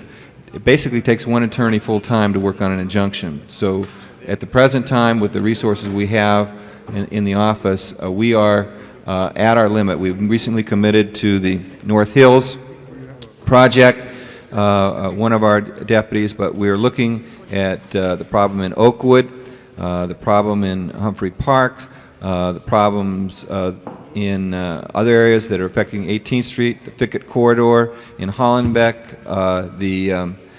we've got requests in Harbor Division to look in the San Pedro and Wilmington area, and we're just at the end of our rope. So this proposal now says, well, where's this money going to come from? Originally it was supposed to come from block grants because of the reduction in that funds, because of the involvement of the County of Los Angeles. Monies that we were counting on were no longer available. We looked inside our own budget, and working with the CAO, we've identified that we can transfer $291,000 from our liability claims account to fund these positions for the remainder of this fiscal year. That would allow us to respond to requests from the community and from the police department and the city council over the course of this next year. I might add that the top budget item for my budget in next year is going to be the complete expansion of this gang unit so that we can continue to use gang injunctions. And I hope that the mayor will be including that in his budget that's going to be coming out in a few weeks. So this is a start. It's not everything we asked for at the beginning, but it's a start, and it'll make a big difference this year if we can move forward.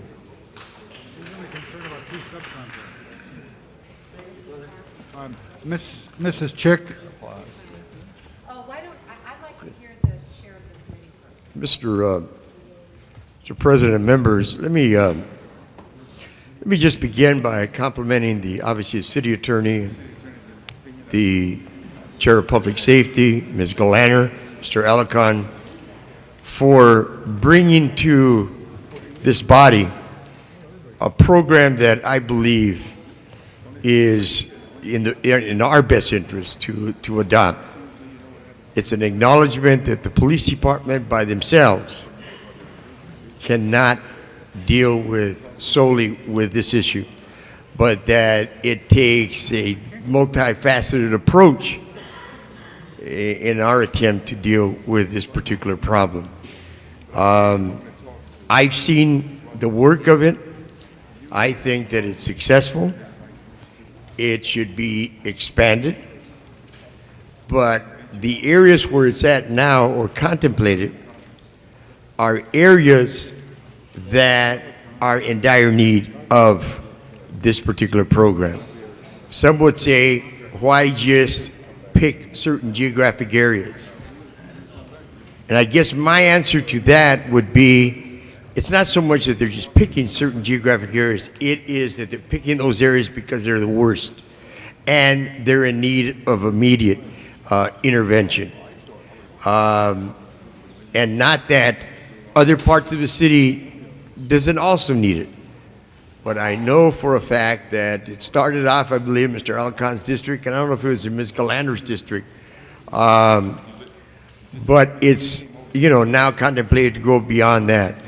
And I've seen the work, I've seen the end product, and I just want to compliment all of the people involved that brought this issue to us, that acknowledges that we acknowledge by this that it can be done with just a city attorney. It cannot just be done with the police department, but it takes more than that. It takes a collaborative effort in an effort to try and at least make a dent in a very serious problem that we have here in Los Angeles as for Naivoo. Mrs. Chick? Yes, I think both Mr. Hahn and Mr. Alatorre laid out the reasons why we need to have this additional city attorney staff allocated to this unit. My questions really were more about the, our fiscal situation. And I do have figures that reassure me that taking the money from this fund, we are likely to not have to dip into our very quick and dwindling reserve fund. But I thought this is a good opportunity to also just ask in terms of the liability claims account, if I'm correct in reading these, that we allocated about $44.5 million for this fiscal year to pay out claims against the city, which kind of takes my breath away, but at any rate, and then to date we've paid out about $21 million. Is that right? That's right. And then I think in answer to my staff's verbal question, you said that we were expecting to have to pay out, or we've paid out, yeah, 20, and we're expecting to pay out another $21 million before the end of the year, yes. Leaving us about a $2 million balance. Do we know what, do we have some sense of what we can predict we're going to have to pay out in claims next year? Do we pretty much set aside the same amount from year to year? And do we know in advance there's certain things coming that where we can start to make guesstimates as we move into the budget year? Well, we're required to present a report to the city controller identifying cases that we know about that have been filed against the city and to put a value on those cases. The easiest ones for us to try and put a value on are the inverse condemnation cases, because we'll generally know what the appraised value of a particular piece of property is. For this year, we're looking at almost $7 million in those cases. I might point out that the $21 million that has been expended so far this year also includes a $5 million transfer to the reserve fund earlier this year, and $2 million that was used to pay for the cost of outside counsel in a number of areas that like conflicts attorneys that the CAO administers, and for other litigation we're involved in. So in actuality, you know, it's more like $14 million was expended on actual settlements and for the first 6 months of this year. We've already transferred $5 million to the reserve fund. We've worked very closely with the CAO to estimate what it is for this year. Next year, I think, you know, the past has been prologue. We have generally been in this $40 to $50 million range the past 3 or 4 years. Yeah, and I think I have a motion that somehow relates to this, and perhaps the Chair of Government Efficiency in the ongoing work of the committee can keep looking at working with both personnel and City Attorney's Office, how we can find ways to reduce the multiple millions of dollars this city is paying out in a variety of claims. I don't think this includes workers' comp claims and that kind of thing as well. But if you've already transferred $5 million to the general fund, certainly some of that can be paid back to you to cover this expense. So my concerns were more fiscal and looking at the large amounts that we're paying out in liability, and looking forward to having this as a line item in the budget so we don't have to do this again next year. Mr. Hernandez. Mr. President, members of the council, I rise for several reasons. And, first, let me state that as a beneficiary of this kind of a task force at the Rampart area dealing with the 18th Street gang, I wholeheartedly support it. There's no question in my mind that coordinating our services and coordinating how we approach gang abatement is very important, and being able to get the departments to work together. And the city attorney plays a key role in gathering the data. There's no question that this is a more effective way of using our tax dollars. Another reason I rise is because I initially heard Ms. Chick talk about the block grant. And the block grant is a supplement. How we spend the tax dollars in the general fund is something we should be always looking at first. And when I say that, it's because, you see, I'm very upset right now at the Department of Water and Power. And I'm upset at them because we have a task force called CLEAR that is fighting crime in a coordinated effort. And we need to find space for them, and the Department of Water and Power just builds a new $32 million facility in my district, in the targeted area. And when I told them if they had space a year and a half ago, they said all their space was used up. And then I took a tour, and less than 30% of the space was used up. Now we're trying to get space again for this CLEAR task force, and the Department of Water and Power said their space was used up. I took another tour, and they were lying. You see, departments don't want to share. They don't want to coordinate when it's most cost-effective for the city. The reality is LAPD has funding too. A lot of these liability lawsuits we've been paying is because of actions of LAPD. When we look at drug recovery money, or we look at other areas. And so whenever we can coordinate efforts and coordinate the cost and get everybody to pay their fair share, I think we're going to be operating as a more efficient city. There's no question this is an efficient way to deal with the gang abatement issues of the city of Los Angeles, and that's why I support it. And the funding is there. And sorry to say it's taken us this long to get there, but a lot of it has to do with the parochial attitude of our departments. And we got to get them to change their way of thinking if we want to run an efficient city. Mr. Alarcon. Council members, obviously as the maker of the motion, I rise in support of the recommendations of Budget and Finance. In fact, I want to commend the Budget and Finance Committee for working with the city attorney to find this option. I also wanted to share with you that the gang injunction project, the concept of gang injunctions is not, gang injunctions do not exist in a vacuum. I want to share with you that in the two areas in my district where we've utilized the gang injunction process, one where we've established a gang injunction, the other where we're in the process of determining whether to or not, I wanted to share with you that the community starts coming together when they are faced with this kind of approach. They start taking things very seriously. They start evaluating themselves. The city attorney's criminal nuisance abatement section goes in and does a study. They go door to door, surveying people, asking them questions about what is going on in the community. So I want you to know that, and I want the public to know, quite frankly, that this is not about creating this gang injunction unit and forgetting about all our other responsibilities, to work with the Community Development Department to make sure that our human service programs are in place, to work with the council office to make sure that they are out there organizing those communities that are faced with these kinds of dilemmas, to work with the police department, which has the primary responsibility to enforce crime. The gang injunction process is merely another tool, but it also provides a process where the community can engage in very positive and productive activities. Since introducing this motion, at the same time, the city attorney committed a staff member to go through the process of injunction in North Hills.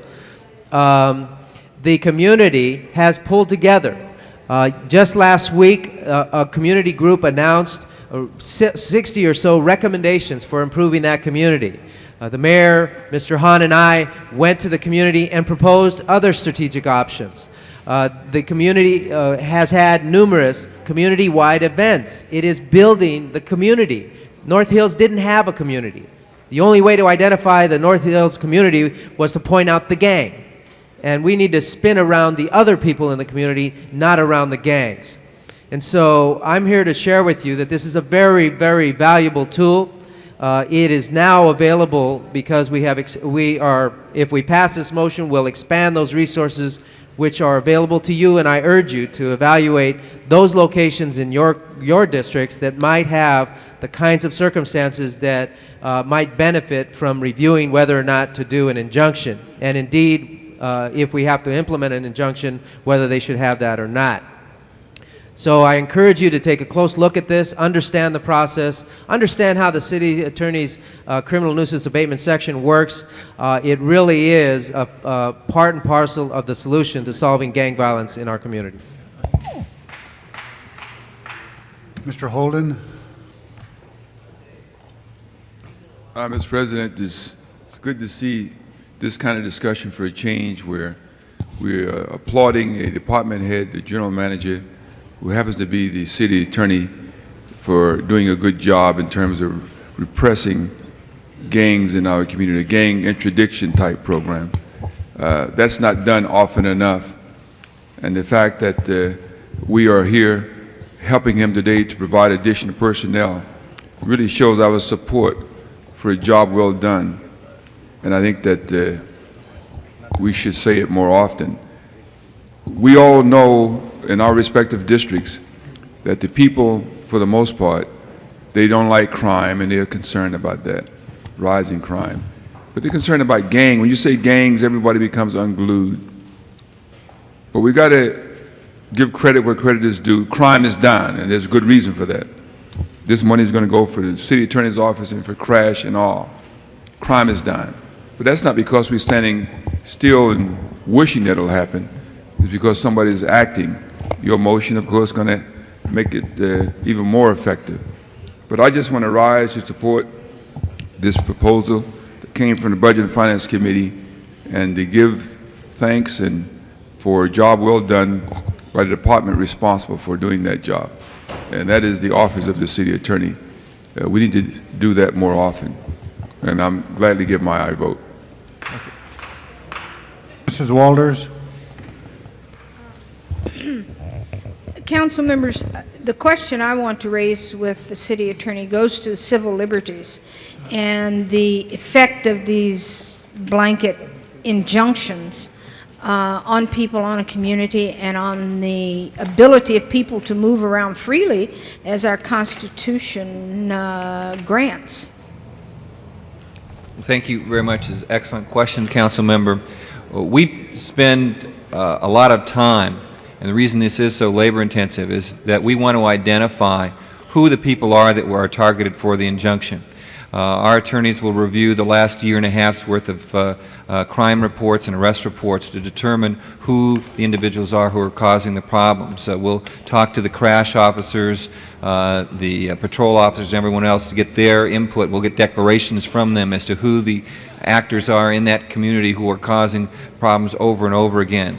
We'll review that information, make sure it's current and up to date. We'll review probation and parole reports to make sure that we know who it is we're talking about. We only allow the officers who are going to enforce the injunction to be officers who understand who these individuals are and know them on site. And in typical injunction, we start off naming anywhere from 15, 17, 20, up to 30 individuals. In the largest one we've done so far with the District Attorney's Office in Rampart, we only started out with 50 individuals. The terms of injunction only apply to those 50 individuals.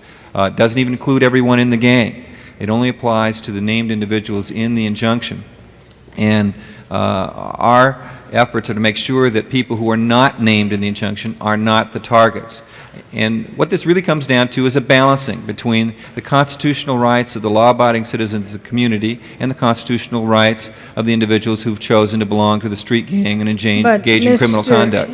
Mr. City Attorney, our belief in and support of the Constitution comes not in moments of peace and quiet, but in moments of stress.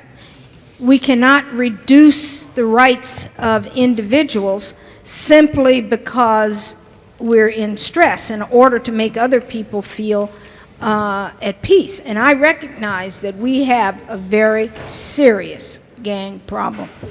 There's no doubt about it. But I don't want the problem compounded by these these injunctions, blanket injunctions, and going at the very basic rights that the First Amendment guarantees. And that is really my concern. And from what I've read in the paper, that it's not cost efficient. I don't know how you put a price tag on a 62% reduction in gang crime, but the people in the areas that we have done these injunctions have been very supportive of them. There's always an initial suspicion and a fear that their rights will be. That's not the question I'm asking. I'm asking you, as the city attorney, about the legal effects of this with respect to the First Amendment. Well, for your information, of course, the California Supreme Court in February of last year dealt with the constitutionality issues that you're raising. And in a decision by our California Supreme Court, they said that these injunctions, carefully drawn, targeted against specific individuals, are constitutional. And in fact, in that injunction, they had gone farther than we'd ever gone before up in San Jose and had banned the association of one or more members with one or more other members named in that injunction. That's been upheld by our California Supreme Court. The United States Supreme Court has declined to change that ruling. So the courts have tested this. You know, these cases grew out of, the theory of the law, interestingly enough, grew out of cases where courts got injunctions against labor unions, of all things, that they could restrict the activities of people who were engaged in lawful activities, of picketing, of being complained about things, and those who picket abortion clinics. And the underpinnings for the gang injunction really grew out of case law that dealt with activities that are totally protected by the First Amendment, but people have said, we can enjoin you from activities that interfere with the rights of others. Okay. Anyone else want to be heard on this? All right, prepare the roll on item number 3A. 3A. Tabulate the vote. 12 ayes. That is approved. Forthwith on that, and forthwith on item 10. Next item. Item 7, called special by Councilmember Burnson. Mr. Burnson, you called 7 special? Oh, yeah.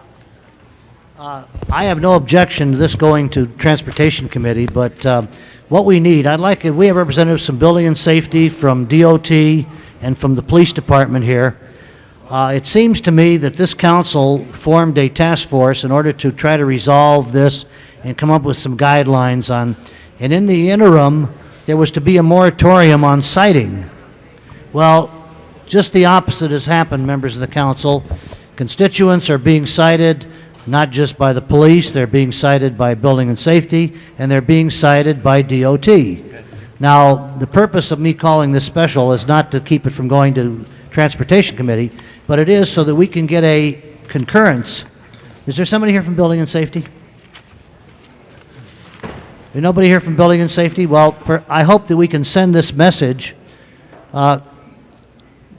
Captain, perhaps we can get I don't know why this is happening, why the police have been citing up in Foothill, for example. I don't know why DOT, Mr. Swire, has been citing, because I thought that we had the council had issued directions to the 3 departments not to cite until we had this resolved. Can anybody give me an answer to that? Councilman, the Department of Transportation is not citing. But you have. We have not been citing since we've been asked not to. If there are any citations that are written, we dismiss those citations and we reprimand the officer. What do you do? But in the meantime, the person gets the citation, they get upset, they call our office or somebody or the other council office. Why has it not been made clear to all the personnel, including the department? And I hope that Building and Safety is listening on the squawk box. Why has it not been made clear that when we ask that citations not be written in this case, that we continue to get them written? Well, all of our officers have been informed at roll call that they are not to write this citation. Can we give them public lashing or anything if they we disobey? reprimand them. Just reprimand, okay. Captain, perhaps you can tell us about the department on this. I'm Captain Sandy Wasson from the Police Department. I'm sorry I can't really give you a very good answer, sir. I don't have personal knowledge on that particular issue of it, and the only thing I can do is I'll go out and find it, and I'll stop it. Okay, can you do this, and we're going to also let Building and Safety know, can you convey to your department so that it can be disseminated through the various traffic divisions and through the various divisions throughout the city, not to cite until this has been resolved? Can we carry that message? Because the council has taken a position and asked that be done. I can make sure it's out today. Would you please? We'd appreciate that.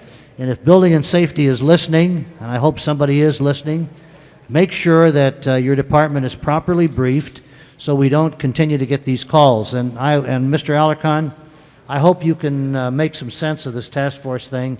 I've tried without getting too much success, but I'm getting a resolution because we have 3 conflicting areas of enforcement here, and it needs to be resolved.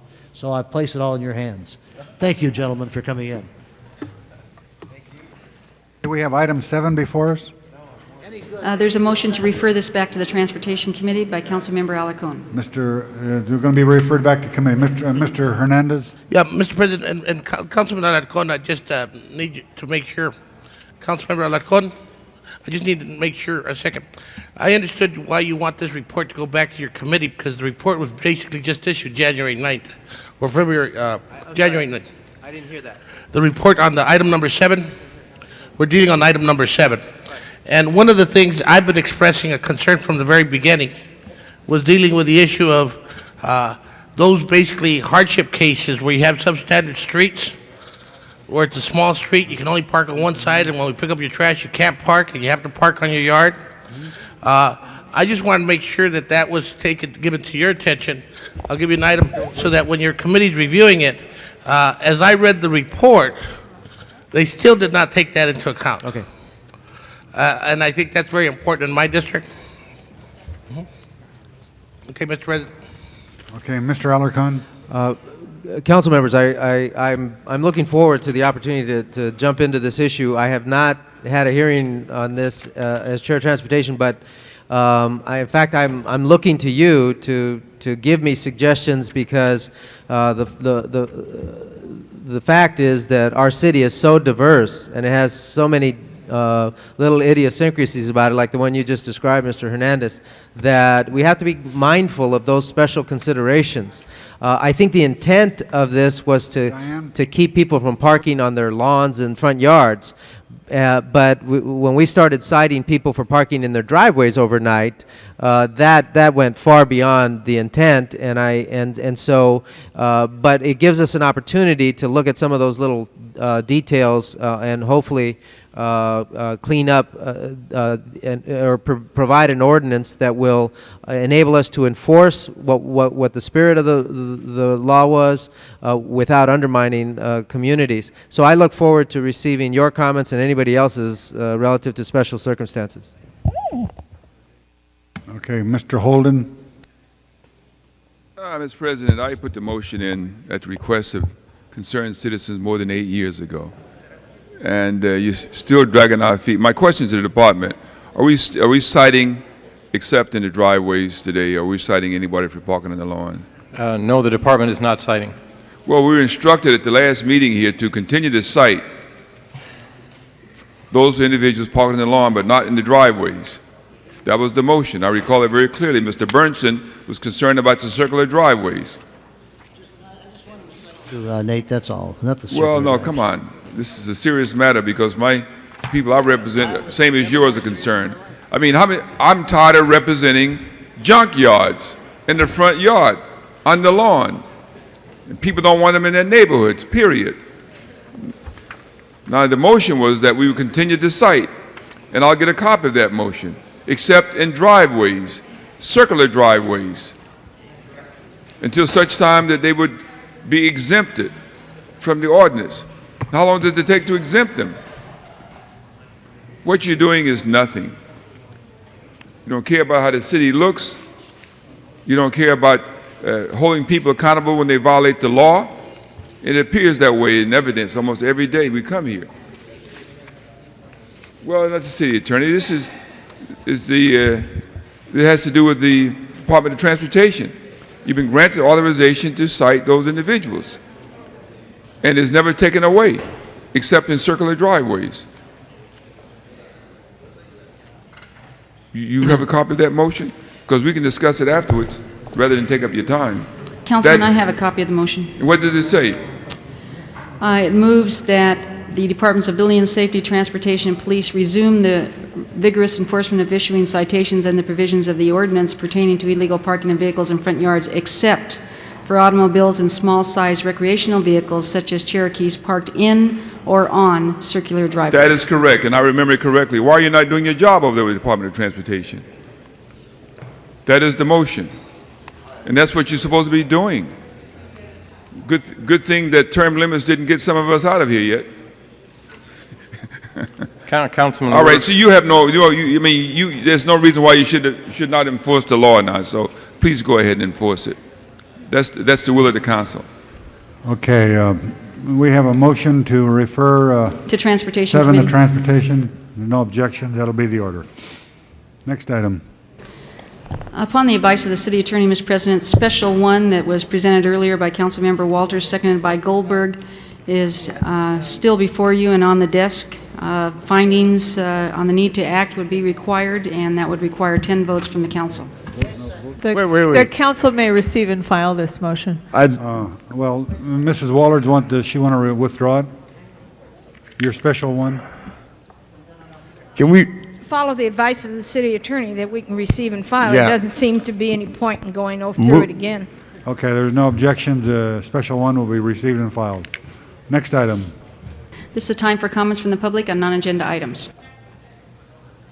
Special 2 is changed to a Rule 16.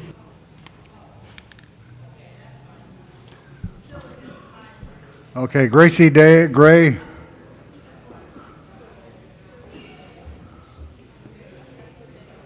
Gracie Gray.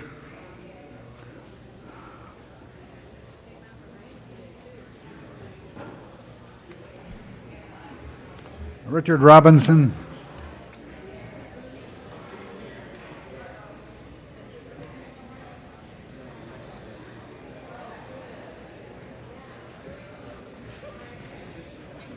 Hi, hon. Okay. Good afternoon or good morning, City Councilwomen and City Councilmen. I have here a picture, and I'm going to show you this picture so no one can say they did not see this face, and they cannot get this face mixed up with anyone else. This happened to be Barrington Anthony Gray. They were speaking about gangs and narcotics and something like that. But this is one of the biggest drug pushers there is. The reason I'm here this morning is because of where I live at. I've called the policeman many of times to come out to my apartment. It seems as if someone keeps coming into my apartment. Now, Mr. Holden, hello. You know you are getting to be like the West Bank. Are you familiar with the West Bank? Huh? The settlement, you know, huh? Okay, the settlers. You know I'm not in your district, but you keep on coming across that West Bank. Now here is some violations of a slum landlord. This man and I, we have not exchanged any conversation, nor have I rented from him in years. But yet and still, he have came over on North Alexandra, and I haven't had nothing but problems. As you can see, here's pictures. Would someone please give them these pictures, please? Curry, thank you.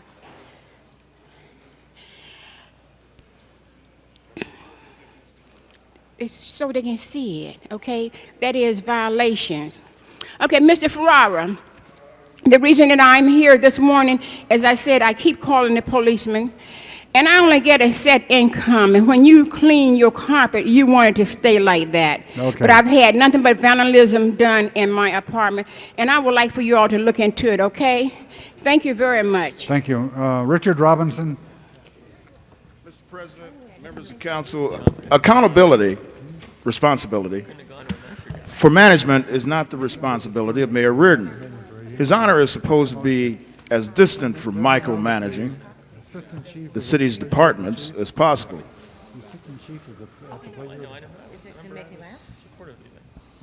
Mr. Ferraro, it is not supposed to be under the purview of an administrator either. It will be the job of the city manager when the voters okay a reformed charter a year and a half from now. Mayor and council should hire a city manager, i.e. change the job title of Mr. Comrie, giving him the authority to hire and fire department managers. Thank you. Okay, does anyone else want to be heard? Public comment period is closed. The next item, Motions for posting and referral. if there's no objections, unanimous vote. Excuse on the desk. Councilman Hernandez has requested to be excused city business. Tuesday, February the 10th, meets council policy. Meets council policy, unanimous vote. The desk is clear, Mr. President. Okay, the desk is clear. Is there anything before us? Any adjourning motions? Would everyone please stand?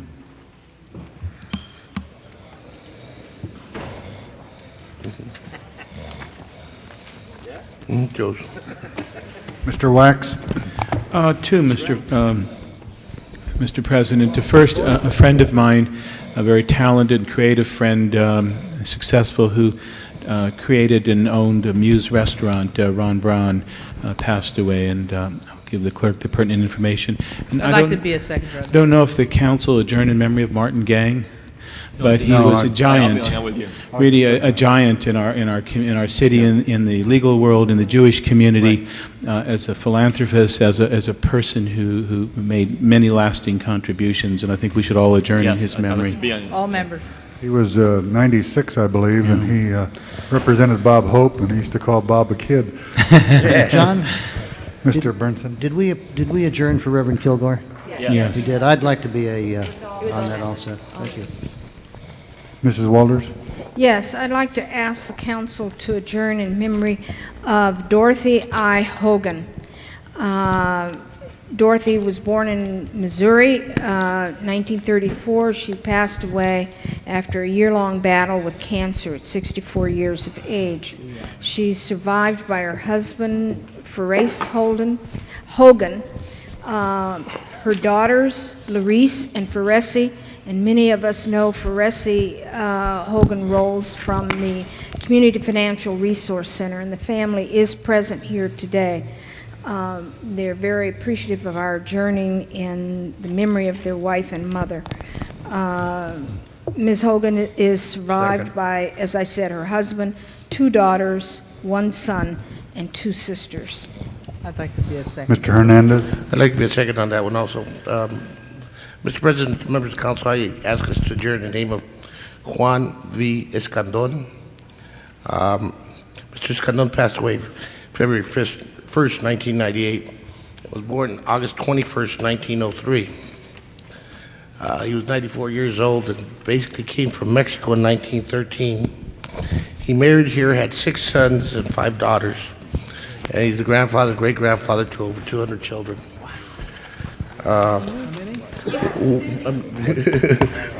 Great-grandfather and grandfather. 200 children. One of his children is Joe They had Escandon. 11 kids. And Joe's been a city employee for 28 years with the Department of Recreational Parks. In fact, runs a Montecito Heights Senior Citizen Center. And so I asked that we adjourn in his name. Tennis shoes then? Call the roll.